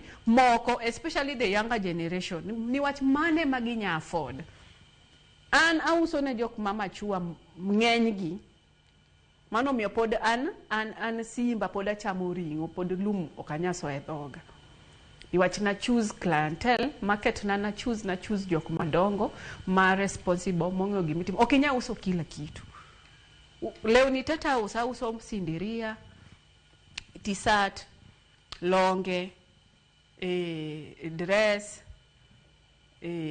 kimono sweater koti gigo te awacho gani ana uso ng'adi nywandi mondo koka uso koti ta uso dress koka uso marinda ta uso kijuku koka uso kijuku ta uso handkerchief koka uso handkerchief ta uso anda magote ariwe dukana kanyo mondo kika kos mkati madoke ot Pero kama na hinya Lavenda wadona doge county ma Nairobi kama wadhi achiel kachiel od bura mar winjo twak ewi wechego mag nuclear kod teko ma ebolo. Consultations and technical engagements with the Ministry of Energy and Petroleum, the National Assembly and other relevant institutions to build consensus, address legal and policy issues and coordinate the session process.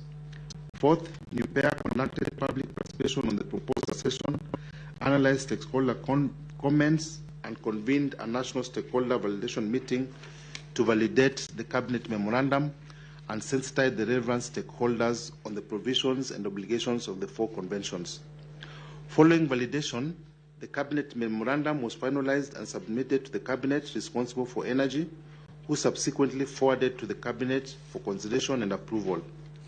In parallel with these developments, the Cabinet approved the Nuclear Safety Conventions on 30th June 2026. These foundational treaties are designed to protect both the public and the environment by establishing international safety standards, regulating radioactive waste management, mandating rapid accident reporting, and ensuring mutual assistance during radiological emergencies. The conventions are now ready for consideration by the National Assembly.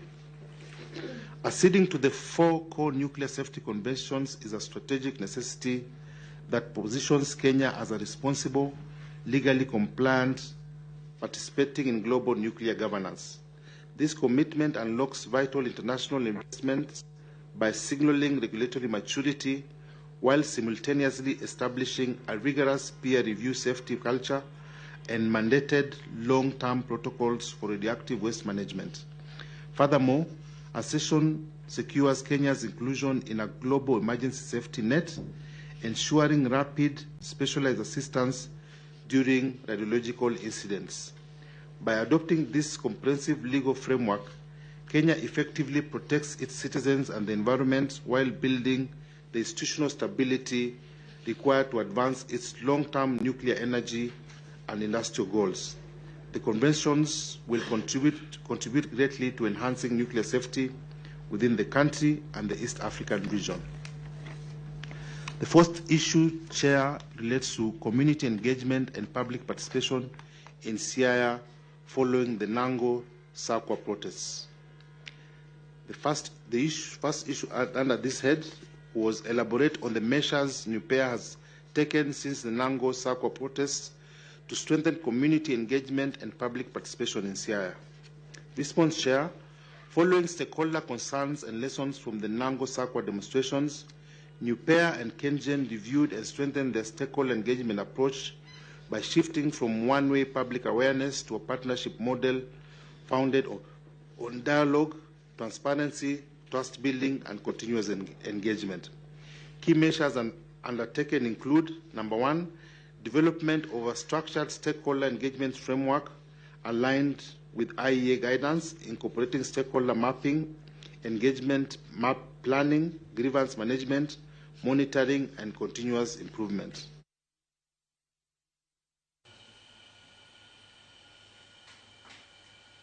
Mana en twak madhi mbele od bura nyakoro Mgajwang jafo mara Chris Owino goyo tach kanyo ang' nonyiswa kaka wechego brodhi e chenro mag wech manyien. Wakoyo matin kende chenro ni maswinde mar ohala kwa duogo pod wantie ka kod wendwa Crispin Jaspaza, Stacy Auma kachege Lavenda Kinyi giduto gintiere sekta mar mitumba waduogo kod gimba kakik idhi mabor.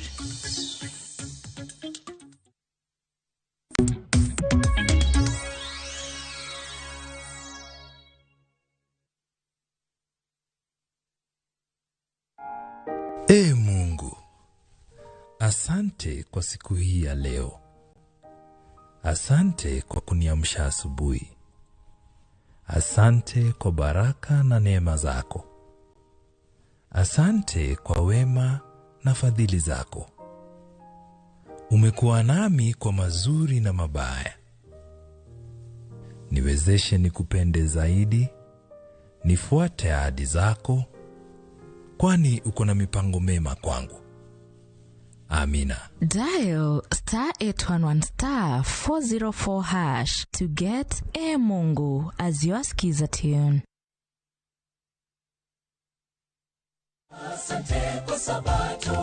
Chak Sabato ni ging'uono mar Nyasaye. Yud jipo ka iwinjo wende mapako Ruoth Nyasaye. Bi mondo ijiw yie, geno kod jipo ne familia mari. Be isomo lesson mari. Ikri nikech wadwa nono lesson mar juma. Nyithindo, biuru e tiend Nyasaye. Biuru. Na sisi watoto turukaruke na Yesu. Ma injili ngima. Wachako kendo watieko kod Nyasaye. Sabato ka sabato, RS achiel okinyi nyaka sadek okinyi kod an Lorina Chen.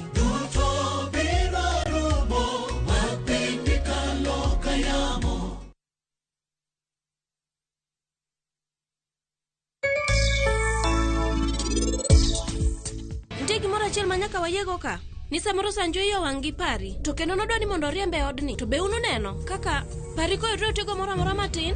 Sanjo temo matek mondo en orese, en oseikre timone gimoro amora mondo orese to kendo en ok oluoro ng'ato.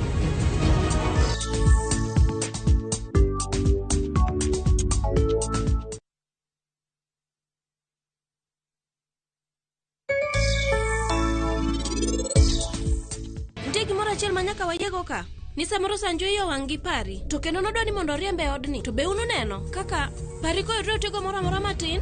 Sanjo temo matek mondo en orese, en oseikre timone gimoro amora mondo orese to kendo en ok oluoro ng'ato.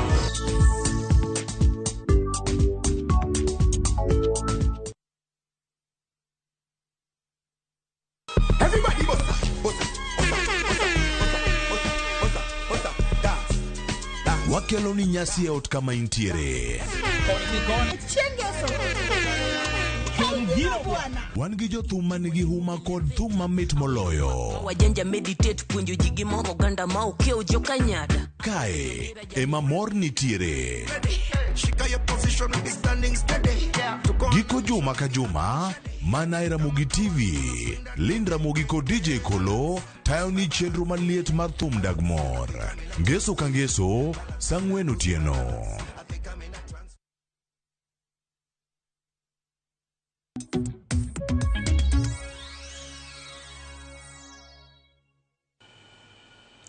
Machiegni kendo nyakorom Gajwang' wantiere chendo maswinde mar ohala dwano adhie kaunti ma Nairobi kama jafwambo Darlene Tasha Lynn no chopo gi komba mar twak gi kuom jo ohala e sekta ni mar mitumba. Winjie ni to jo ohala magi komba to time nade. Ero kama na inya Lydia, abiro ni achiel kachiel kowuok e chuny boma ma Nairobi, kuma kawuono chenro maswinde mar ohala. Wadwaro kolanena matut ohala mar joma uso bells mag mitumba. Ohand bells mag mitumba en ohala mondiko ji gana gi gana. Thoth jo Kenya rwako mana lep mitumba. Jawinjo mara, wuoth kode seche modwa ka wanena pas jo ohala gieki mondo ginyiswa nena maling kotudore kod ohand gini eki. Longani Zulea, nyinga mar biashara ilonga na Toti. Makidwa manya tipenya na Toti. Ohala ni asetimo mang'eny. Asetimo ohala ni ma almost 20 years. 20 years. Yeah, close to 20 years. Pesa manachako godo lewni ne en bells ang'wen, close to 20,000. Joma ndiko ng'eny kichan gi joma tiyo na ot, an gi joma bende ting'o katero oko. Koro ji close to 6 people, an gi joya uchiel gi nyaka chiel. Ohala kawaida asena nikech okanind kech achiemo ka pesa wuok e yeka nyithindo dhi skul osomo nitie chala ma wasetimo investments wasegedo asegero dala nyaka Nairobi, a very nice house Nairobi ka adak e Mashonit house mana biashara emo mi atimo nichuma nigi pesa ka in gi wich nikech bentie challenges ma joma mayo bentie. But mtuma nigi pesa kanisa nikech asebedo ka ndi close to 20 years. Taka lewni mang'eny, anyakta lewni 500 bells, 400 bells ikelo na ilori. Ala kutibiro ka for example blouse nini. Koro blouse koro ko biro nyaka bed blouse marache blouse maber. Ineno. But luore gi bebe onge ga law marach. Nikech sama koro law miro usa 10,000 ka di usa 6,000. Nangado yuto. Koro law marach onge ena ni inyalo pokiro mo gi law marach lewni maber. Yes, but nitie moko maricho mabenye ka uso na bei mapiny. Most of my customers go sim taketo negi mzigo. To ng'eny gi bende biro ko kata dala okawo ji godo. Yeah. Customers an go Nairobi kan gi customers kuom mopogore Migori, anya gi duka moro Mumias, Webuye, duka moro an go nyaka Narumoro.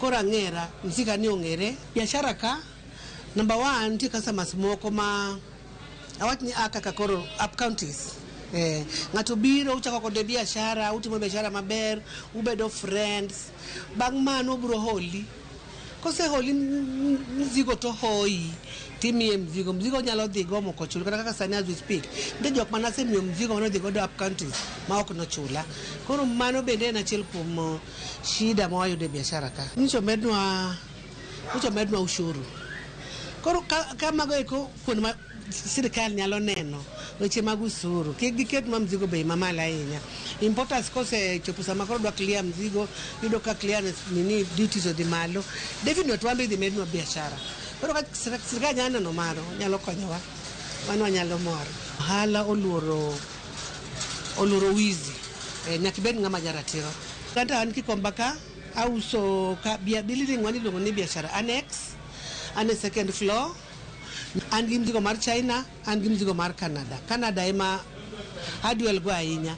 Nyinga en Cyprina Wina Togo, isoko ka ing'eya kaka min Baraka ama mama Baraka. Right now from 2016 nyaka sani en higni 10 ema asebede mtumba kana a college arango tich toka yudo mtumba chudo to mtumba opidho nyithinda mtumba otere school nyaka sani leonigi mostly woga from Canada, UK kata China lakini wanto ikelonwaga koni e go down. Koro wagolo e go down kata e stores, kasto kwase kao wabirogo, wanyeo kucha, wabirogo, wayao koni kaswa uso. Ana mocho bel mar bathrobe, amocho bel mar pajama, chon na usoga bed sheets, gidufe, gi white bed sheets te. Kineno bel, idhi mako bel, irango ko ler, gimokuongo, irango quality ken quality midwaro, irango the quality, the fabrics, irango kata bei. The cheaper the bei, the matambara ani yude, lakini ka bel yudo bel maber diwok ni maber. Koro you take your time, iranga no bel no maber, ingi gimora mora midwaro kasto inyeo bel. Shida mwaneno kaka Johan bel ni inya yao bel ibende kaka an experienced person yudo ni bel no wok marach mogik. Kata kendo inyalo like mocho bel sani customer odwok ni lewni go ni lewni oyiech, lewni go lil. Kata inyalo dhi store nikech wayo bel gi joma ng'eny. Koro inyalo dhi store yudo ni bel midwa mocho no onge, scarcity. Advertise TikTok, mine iluongo ni Atogo Interiors.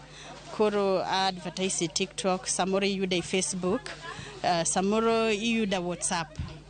Aketo products ga e WhatsApp, kasta yudo customers. Wadwa ni gi improve mtumba, okwadwa mtumba molila, okwadwa ni bende wadwa ni bech mtumba odrop. Mana kaka waseneno Nyakwera Moga Jwang, ohand mitumba en ohala man gi pesa. Mitumba nigi pesa. Kidwaro donje ohala ni eki, kikiluor. Ne jogo madwaro lep mitumba, mong'ith, lim mana chiro ma Gikomba. Dalinta Ohuma, Ramogi TV, chiro maduong' mar Gikomba, Nairobi. Dalinta bende wacho ne jogo madwaro mitumba mana Gikomba. Kama na hinya Dalinta Shalin kuom report ma ong'ith kamano. Wadwa wuoyo kuom mago motendre kod marketing kata use. Winjo kama kuom gi Stacy wacho ka ni gi uso online. Nyiswa kaka usetiyo gi mbui mar oganda kata social media. Ene ni use o makare sani kidhia TikTok gotieno to oganda gwaga picha iketo kanyo to bi usa. Ingbe setiyo gi mbui e yore mag uso. Anatiyo gi te, atiyo gi TikTok, atiyo gi Instagram, atiyo gi Facebook, to atiyo gi TikTok live. Ndi nyaka TikTok live makoro ni kise ya bills ni ise sort lewni. Koro usa jinia na kanyo mos. Koro an social media te iboyuda gi Stacy wa mitumba. Kidwa manye social media, kidwa chako hala mamtumba koda. Anatiyo gi Stacy wa mitumba kila mahali, Instagram, Facebook, TikTok live be watimoga. Alafu one capital marwa wakauga 3,000 shillings kidwa chako hala mar mtumba. Tumano gin lewni ma wase ya ubel wasort nikech jin gi capital ma different. Ntie ngama kanyalo ka ubel sa par dichiel, ntie ngama nyalo ka ubel a beach dichiel, to ntie ngama nyalo ka gunia mare 3,000 ni. Koro waketo ga categories. Ka in ngama pod pesa ni piny ikaw gunia mare 3,000. Ka in ngama pesa ni be nyalo kata ka ubel achiel kidhi mbele. Lakini ka in gi 3,000 capital kanyo tichako tich. Koro watimo ga ingeni kata sani kidwa uso ne customer gocho ne gato nyisi ni sasa uko TikTok. Tinyisi ni niko TikTok. Koro inioro ne account mari, odhi account mari orango lewni misega bedo kia reviews mag clients, mane omiyo social media miyo ga customers nikech reviews. Saboro ngato yao kata mixed dress Kisumu, oro ni pichni isekete TikTok. Obiro piny kanyo boniso gi ni to lewni gina yao ne giwuok maler. Koro ngat moro man Kisumu yudo confidence. Samoro be oro ga mzigo Tanzania, samoro oro Sudan, Juba, samoro oro Uganda, Botswana te. Kwedo ga jogo tegemea ga reviews magineno. Kama na henya just pasin benda ngeni wacho ni intiere gi tie mari social media henya nyingi no ket ka chanya dinuoya mane yo mana yudi godo. Nyiswa ni to ere kaka isetiyo gi mbui e usori iwuon. Kato bende ke wacho wach na ngeni ang nwa twag matin e wi chenro mitimo mar coaching kata mar tiego ji. Thote kae luongi ni CEO MBBC angni nyiswa ne to maulango. Lawrence Opio wacho ni mano mai CEO MBBC Kenya Home wacho kanyo ni owinjo maber MBBC be aneno kanyo ote mar Faruk. Nyiswa ni to into mbui setiyo godo nade mar keto nyingi e yo makare mopoko makopo ni ng'ato ma jaus mitumba kata jatiego gana to yin magibiro iri. Idea mar mbui gimane okonyo was a country momiyo many businesses are shift to online ne an issue mar coronavirus. We were in a situation ma dhano nok nyal biro Nairobi, lockdown ne nitie ma ok inyal biro Nairobi. Then at that time jok manondiki tije noneno hope ne onge, jomoko noneno tich gato keno bro dok tich karang'o to dwaro gimonya atimo. So that's the time ma online mara nochako shoot. And mbui matiyogo majorly anta Facebook ma atiyogo, asetemo TikTok do aketo kidogo to pok nyota poko angukia. Facebook osekonya kabisa.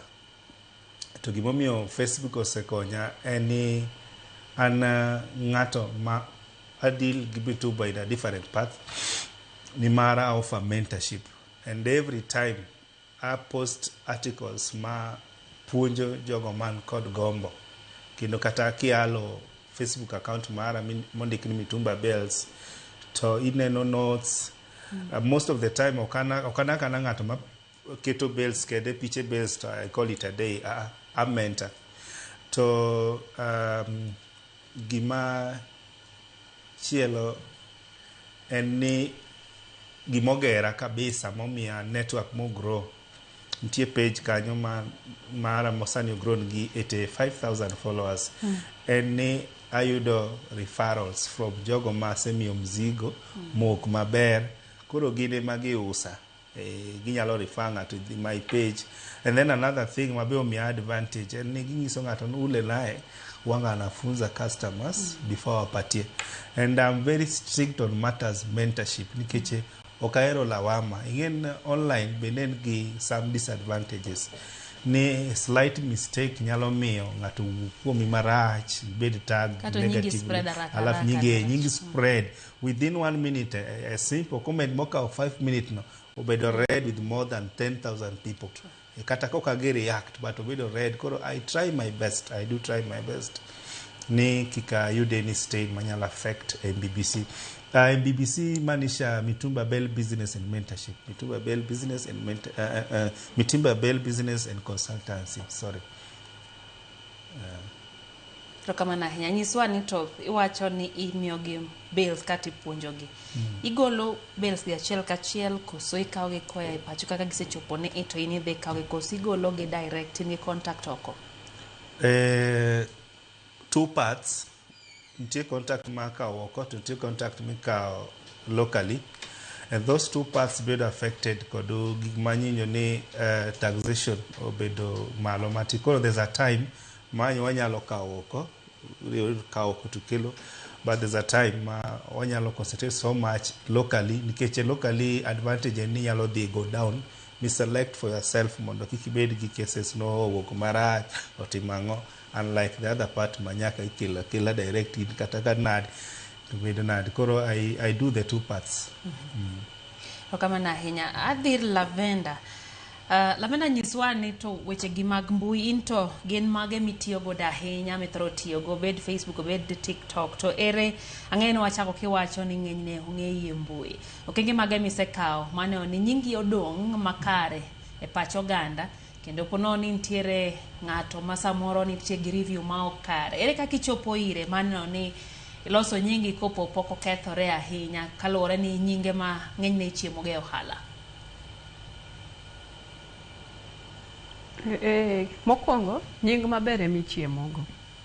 To kaka ng'ama goyo kamera ma pik ma kwanyo kamera gi lwete kokagua, atemo ga matek mondo I ensure ni gima kwanyo en quality to dhi moro ng'at adwa uso ne.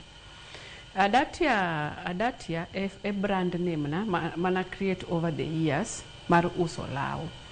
Koro Adatia na create ni wachne nyaka separate Lavenda Akinyi gi gik ma uso. Koro na manyo nying ma Adatia no nyinga, yes, but oken mar ID. koro nakawe taloke mar timo ohala. Koro Lavenda Kinyi gi Adatia en jok matofauti. Koro Adatia ka na make sure ni adonjo social media handles te. Antie TikTok mana gi Adatia Fashion House, antie Instagram Ladatia, alafu antie Facebook ma en Adatia Lavenda, then anigi page miluongo ni Adatia's Fashion House. Koro mbui osakonyowa uso sana, especially gi strangers. To mondo ichak attract strangers, newcomers mondo bi onyiewi, nyaka ibed ni in gi consistency e posting. To oneno ki post pile, same details, same place, to koneni to oneno ka in real, okin scam, okin fake account.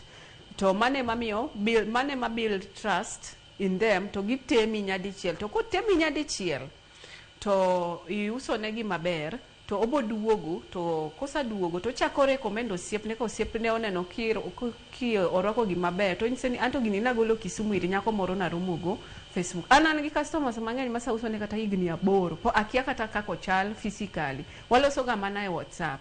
To an auso nyaka loka.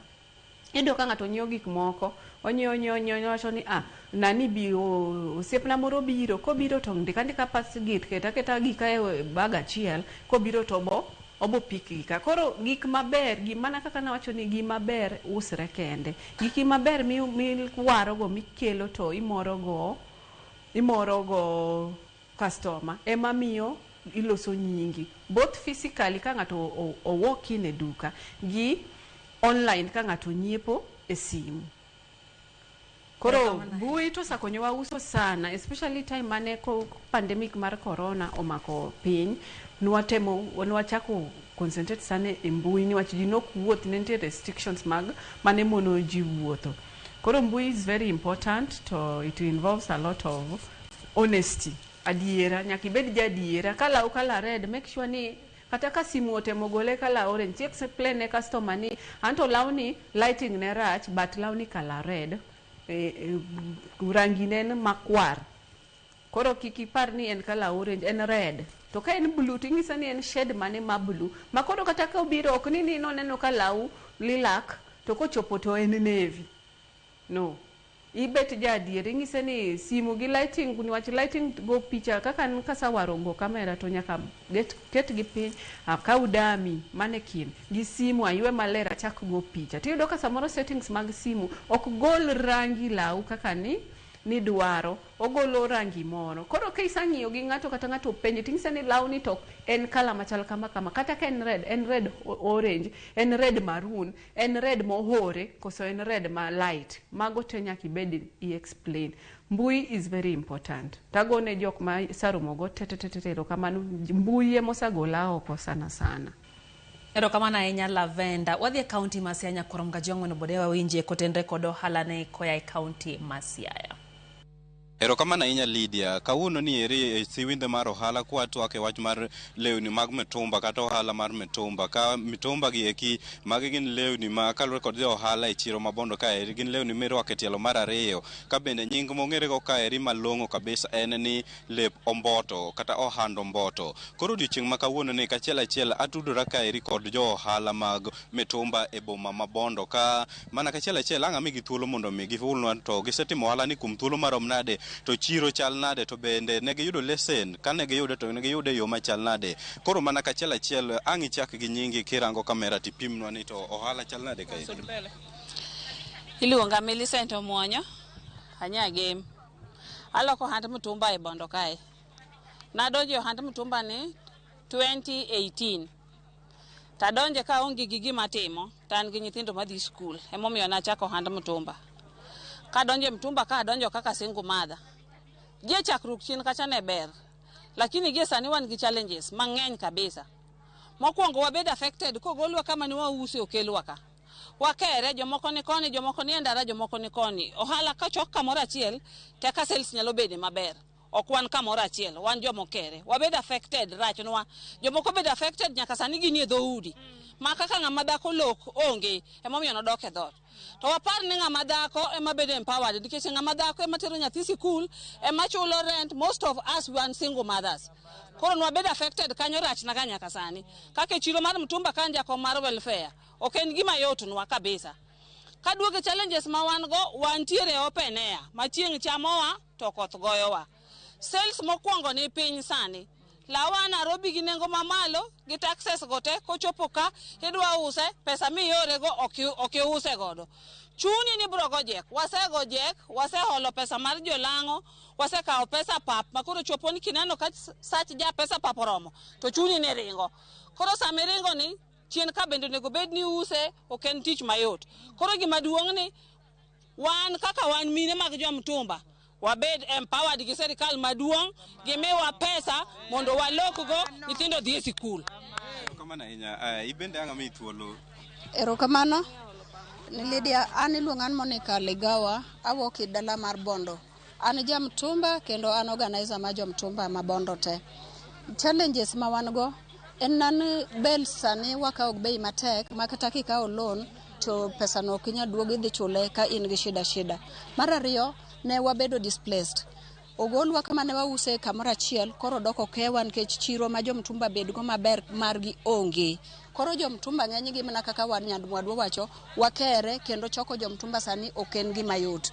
Ohala ni okonyowa kendo wachulo go school fee, wayudo kaka wachiemo, watimo go gige wa mang'eny madwa tim. Adier makende en ni ohala okethre gi sani. Ohand mtumba okethre. Ok en ohala machon mane otimre nadi mane wauso to wayude gimoro maber cha. Bel omed beche, transport odhi malo.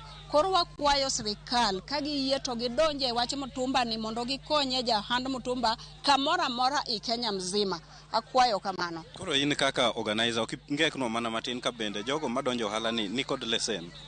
Jo wan kaka jo ohala mar mtumba joma ing'ado lesen gin mana jok manigi rents kata debe mani chiro kae. To wan jo mtumba wan ing'ado wa receipt ma pile. Ing'ado wa pile wachulo osuru. Wan waonge lesen mora mora nikech wan wapetho oko kama open. Wakwayo sirikal mondo omiwae modern market mar jo mtumba mabet kamoro achiel eka choko jo mtumba bobedo mayot. Thank you. Erokamano inya. Madhi benda neno ka in kod wach. An iluonga ni Roda Baja, an ja ohand mtumba kata Omboto dala ma Bondo. Challenges ma wantiere godo e sekta mar mtumba ne ber ndi. Lakini sani jok makelonwa mtumba goldonje e ukora moro. Iyudo ka lewni samoro waka oko maber. Gikawo lewni gikwongo giwuoyo giketo maricho bang'e. Inongo ka bel gine lebo mabiro ni iwe ni en lebo maler kochopo ni iyudo rigi gik moko ma ok inyal kata gine then ok inyal duoke machak giduog ni moro inyalo ni wabo mi discount koro kanyo sirikal odonjonwa maber nikech wadhi wang' wan be wan jonyuol kama wantiere kae ni wauso to jogi odonjo gi ukora ka miwango ka iuso bigi gine yawo bel kana 28,000 kikelo lawni mama gaga ywak adier mar Nyasaye nikech gima wuok e law ok inyalo uso koro mane wakwayo sirikal ni mondo odonjrwa na wand mtumba nikech adier mar Nyasaye challenges mwaneno to ni samoro law wawaro bei matek kichopo godo kae ni kimuoche ni yugi makata mana mane ot koro ber bet nyien. Erokamano. Koro in kwatieko pimani to ginang'o gini manyiso kata murango kugo bei mar nengo mar lewni gi eki. Kwa majina ni Beatrice Tiengo. Biashara ya mtumba nilianza 2018. Tukianza biashara ya mtumba 2018 bei ilikuwa mzuri. Kwa saa hii bei ya mtumba ni mbaya. Kama yenye mimi ninauza tulikuwa tunachukua na 8,000, saa hii ni 13,000. Ye 13,000 kwendanga uuze upate 13,000 si rahisi. Si rahisi kwa sasa. Koro gin lokruoge mage madudwar mondo mi piny wacho tim ket kae. Tunaomba serikali tusaidie. Erokamano inya Lydia, mana kachiel mano en paro mar moko kuom jo ohala mag lewni mag mitumba kata Omboto e chiro ma Bondo kaeri kata boma Bondo ka bende giywago wach mar rochruok mar ohala ni eri giwach ni ohala ni eri ne chon ne migi yuto makare kata kamano gi sani nengo mar ohala ni eri bende koro dhi mamalo kendo ohewgi. Ka kamano to adwok achiel e studio. Rokamana ahinya Steve Biko koya e kaunti ma Siaya e chiro ma Bondo ma ogin pach jo ohala gino marwa ka bende nyakurom gajwang' en ne sirikal ma kaunti no obrono ni lwasi makare olos ne jo ohala go mag mtumba. Wayo matin kwa duogo to donje telo mogik mar siwinde mar ohala kikidi mabor.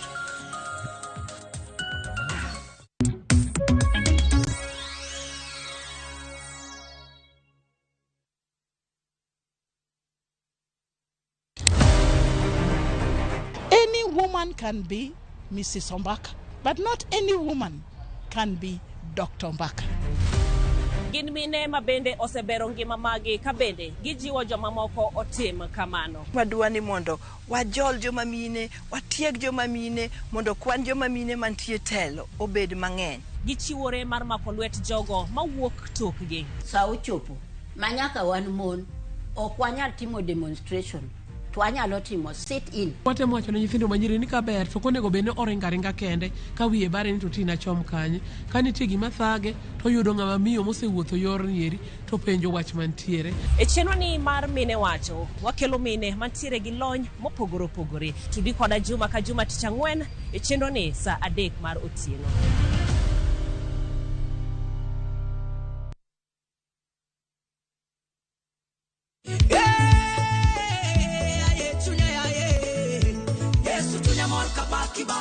Yesu tunyamor kabaki, Yesu tunyamor kadendi baba, Yesu tunyamor kadendi, Yesu tunyamor kalongi baba, Yesu tunyamor kalongi.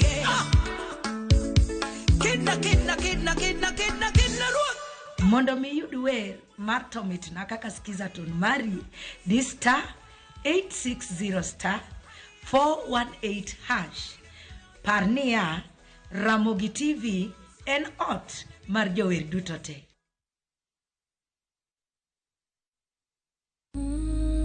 E gweng' kama nam chiwo ngima, ng'at achiel ema chiko gik moko duto. Anyuola mabalo ganyuola ok en anyuola, en balo to balo en chuogi. Sama jalupo kedo gi ruoth, onge mindni bondo mana winjruok.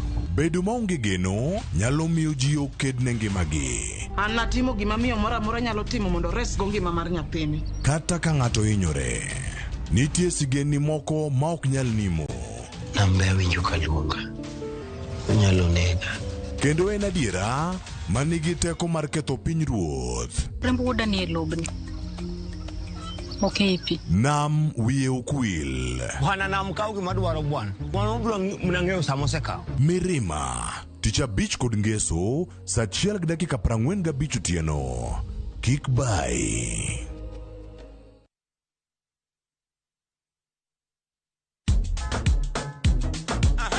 Wuktich ka wuktich, yawuot luo ting'o duondgi malo, ka piny luo chiko ite. Aha, chieng' tich ariyo ka tich ariyo, nyakumga juang en odiochieng' mar yuto mari, wapuonji loso manyonge. Mari, oloyo mara kwayo. Chieng' magoro, kawa makwongo ni gwendo to michope gweng'o. Morindo yo. Hera mit, olit, kendo en gi puonj. Kanyo bende wacho ni in kaka ng'ama miyo bora ni Nyasaye mi teko dier piny kaendi in miyo monyalo. Chang'wen pado manyachon kod mbaka mamit machon ka okelo ni kamane. And of course chieng' tich abich ka tich abich en odiochieng' mar loso kapuoyo ngolo to mana kalias to kapok wakelo ngolo wapuonjwa ni timo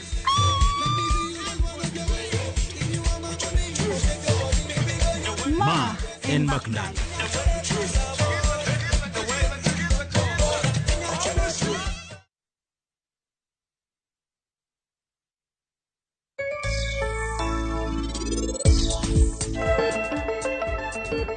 Ma en penj laktar kokalo Ramogi TV kamwacho ni ngima en mwandu. Nengo luwore gi quality kendo nengo luwore gi tich mitimo.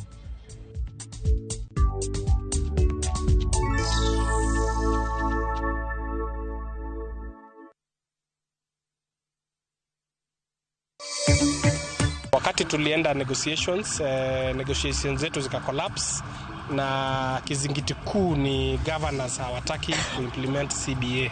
Jotuo medo kale achiedh nade e kinde mang'anyo mar jochiw thieth odonjo odiochienge mar ariyo kawuono. Kindiki nyalo defect ODM odhi kelo numbers mage nikech already kuma echa joka chalno osewewa. Jaod bura malego Usonga Samuel Atandi okoni ODM ni kod jotelo manyalo laro kom tend piny ma ok ochuno ni jatend piny William Ruto kata jalupne Kithure Kindiki nyaka donji e duond burano.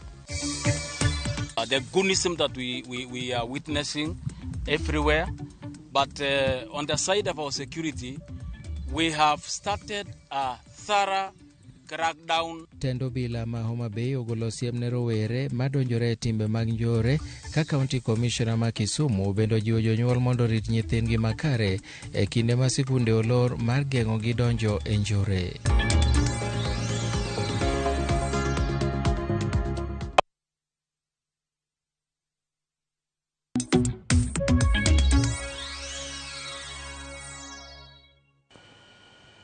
Machiegni kendo nyakorom ga jongo donje telo mogik mar siwinde mar ohala pile ka pile nitie dwaro mar johala ne sirikande mopogore opogore mago ma kaunti kaachiel gi sirikande ma sirikalno mamalo. Chao gi Stacy, pono ni nitie dwaro minyalo dwaro ne sirikal mar kaunti ma Nairobi otimie mar bero ohala mar mitumba e chiro mar Gikomba. Osene kinde mokalo ka bende daro jomoko ni dwa chak gere manyien. Bende yie kod upgrade kata dwaro mar bero chirono mar Gikomba kamuusi gi sirikal. An gimokongo anyalo wacho ka custom duty kanyo. Neno taxes go komedi chuno wani wabe jomo uso bills wamedo bech bills. To be kaka wamedo bech bills no joma yaw bills go ni gibe giwinjo pek. Gibe giwacho ni ndalo machon bill ni uso kama sani uso kama. Koro sirikal onego rang'nwa taxes kanyo. Alafu mar ariyo onego girang'nwa markets. Nino kaka jo bondo gionge chiro neno mano happens ga nyaka Gikomba kibiro sani nitie jo wuoche mana kaka no kao space magitiyogo koro moko uso koni koro yudo ka gine chiro mar wuoche sani ni diriyo to nen kumoro achiel koro kata ka gigero chiro no giket jite kamoro achiel wach ni jo wuoch ni left koni jo right jo lewni ni right lakini koro yudo ni jo wuoch ni kocha jo wuoch moko ni koni jo wuoch moko ni kucha koro dhi bedo ne gi challenge gibe gilalo customers koro anadwa mana ni sirikal consider taxes gi chiro. To kama na hinya just pass in king'iyo kit kaka sirikal osebedo kadir gi jomitumba be paro ni gintiere lai makare to ginawo gini mo lokruoge mage madiher mondo miketi mano ni jomitumba bedo ko thuolo makare matimo ohala margi. Mokwongo wago sirikal erokamano waneno ko consider Gikomba ma gigero kuonde moko jowuochi gedo nigi mano gitimo maber.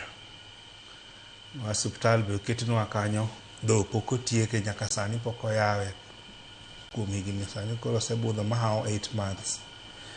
Gikomba fire station manoger more than a year ago kinde Uhuru Kenyatta up to now pok obedo equipped and sirikal is very much aware ni mach ma Gikomba is ever frequent. We are even in fear ni gima sirikal kakoro sanero gigero kaka wuoche kanyo, which is a very good idea. We appreciate a very good project, but without equipping a fire station Magi Kombacha, which has been there for more than a year to county. I understand my county government. There is a time I made a comment about it.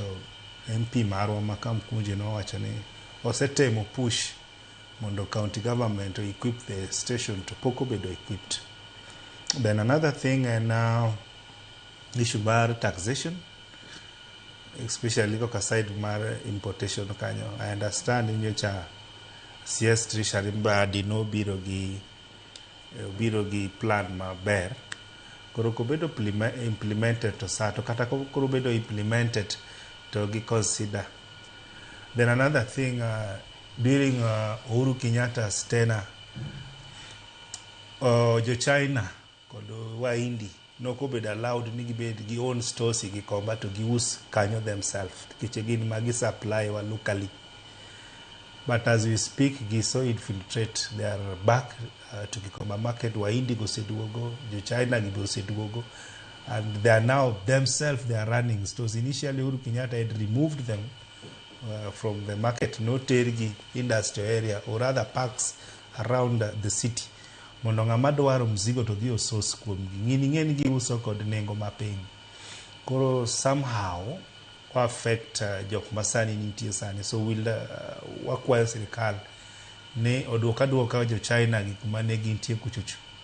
Then another thing ma wan go sani, another challenge, Madam Lydia, ne China embassy is now denying us visas mondo wa travel wadhi kucho wawegi warang mzigo. Nango. Gideny wa nikeche nitie winjruok maken from where gibiro China style sani kiok studio ka you can bump on them from your gate. Gingeng in Nairobi. The Chinese or bedo released, they are everywhere. And they are everywhere. Their mind is mondo gibed out their stores koni gitiba ngango koro gikelo to giuso. Gikelo to giuso nwa. To koro ingen they affect one jokma kinene. Because you cannot go there. Another thing, you want to source container and you cannot go and look it yourself. You have to go and look na the parking list you check okay side give me dwar.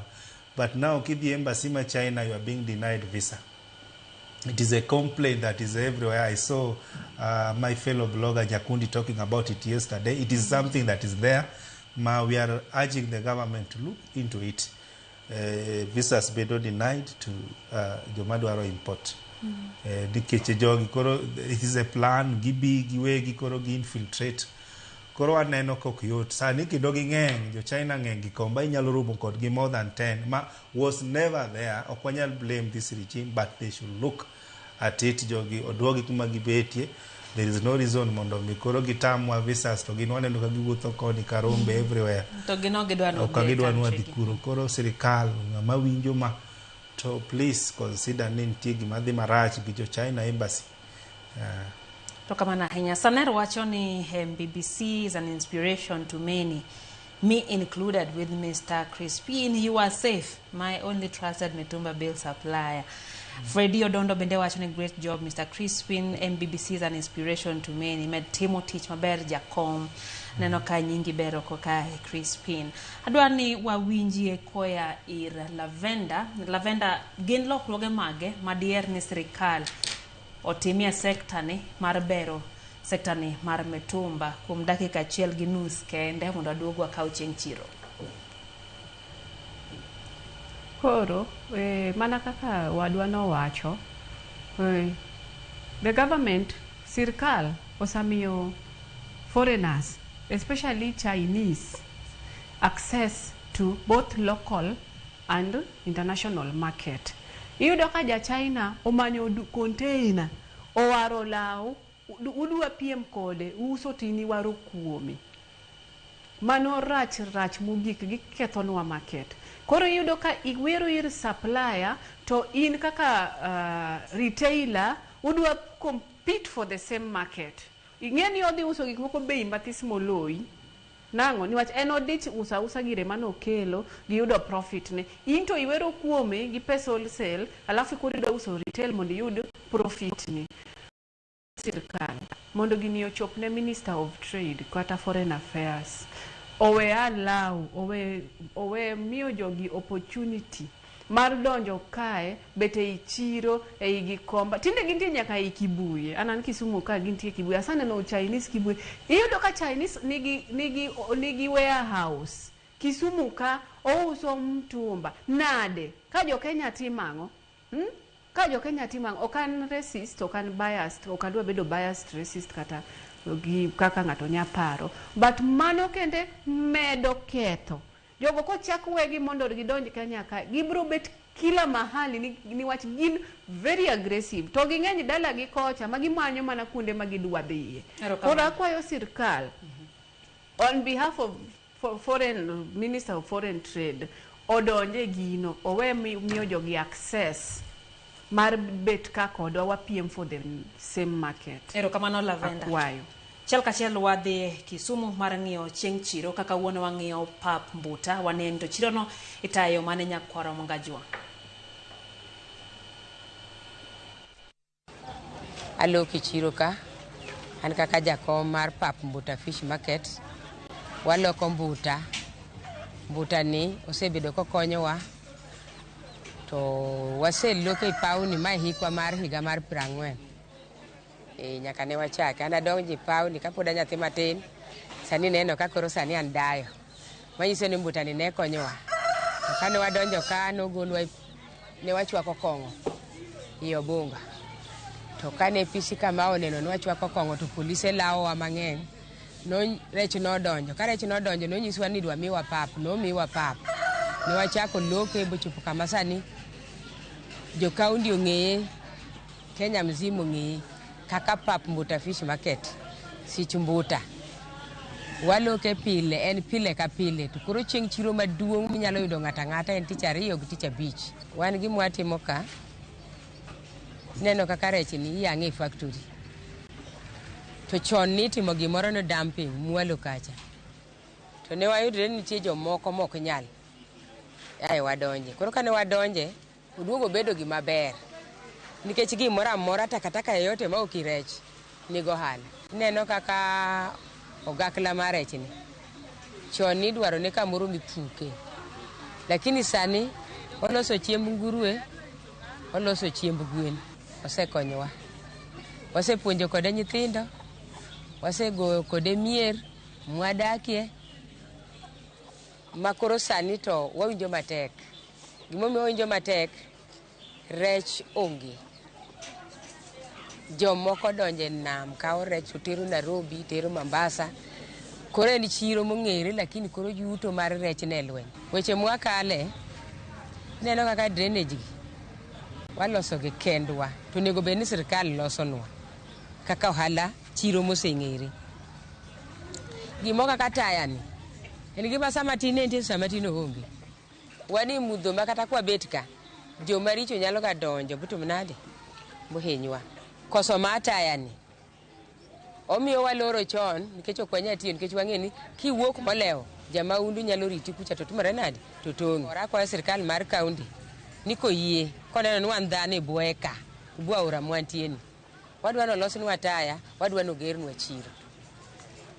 Kech chiro ni katibe kinene do ineno ko ber. Kendo marwa ni oreno chopo ne sirikand kaunti ma Kisumu mar keto taya kendo loso lwasi makare e sekta no mar Mbuta. Nyakor Mwajwang' mane makelo e giko mar chenro marwa mar siwinde mar ohala. Wach mogik Lavenda chiwe namba mari kaka inyal yudi kapok watieko seconds apar kende. Ani yuda currently yuda Patel's flat oko mar Jalaram Hospital. Containers mantie oko Jalaram go. Number 9 0729246114. Nyinga mar ohala en Adatia's Fashion House. Adatia Lavender on Facebook, Adatia Lavender, Adatia's Fashion House on TikTok, and Adatia on Instagram. Ero uru kamano. Ero kamano ahinya kuom loso thuolo kod mbaka. Stacy kaka inyal yudi? Ani luonga ni Stacy wa Mitumba, Facebook, TikTok, Instagram, and Gikomba Market, Orange House, first floor, and number na en 0789473921. 0789473921. Ero kamano ahinya. Jaspers? And Crispin Jaspers and Gikomba Market, Facebook page Mitumba Bells, capital M, small b, and number 0790536623 or 0758180075. Asante. Ero kamano ahinya kuom loso thuolo uduto kendo ng'o kodwa mbaka Nyakor Mwajwang'. Poni nitie kod penjo minyachopo irgi. Wach ni intiere achiel kachiel kache Facebook gi YouTube duto nyalo ng'iyo ka namba ok yudo malong'o nyalo ng'iyo bende gintiere mbui king'iyo page marwa hidhiro details mag kanyo. Poni in gi penjo nitie jok madwa chako ohala ni bende owacho ne gidiher mar chake inyatudi kod achiel kachiel. Dwaro marwa kendo geno marwa en ni mondo idhi makare Nyakor Mwajwang' chenro gi duto mag ohala ma e tok marwa masiwinde mar ohala kawuono rom kendo tiang'wen manyien nyinga Lydia Okeyo. Rit masane.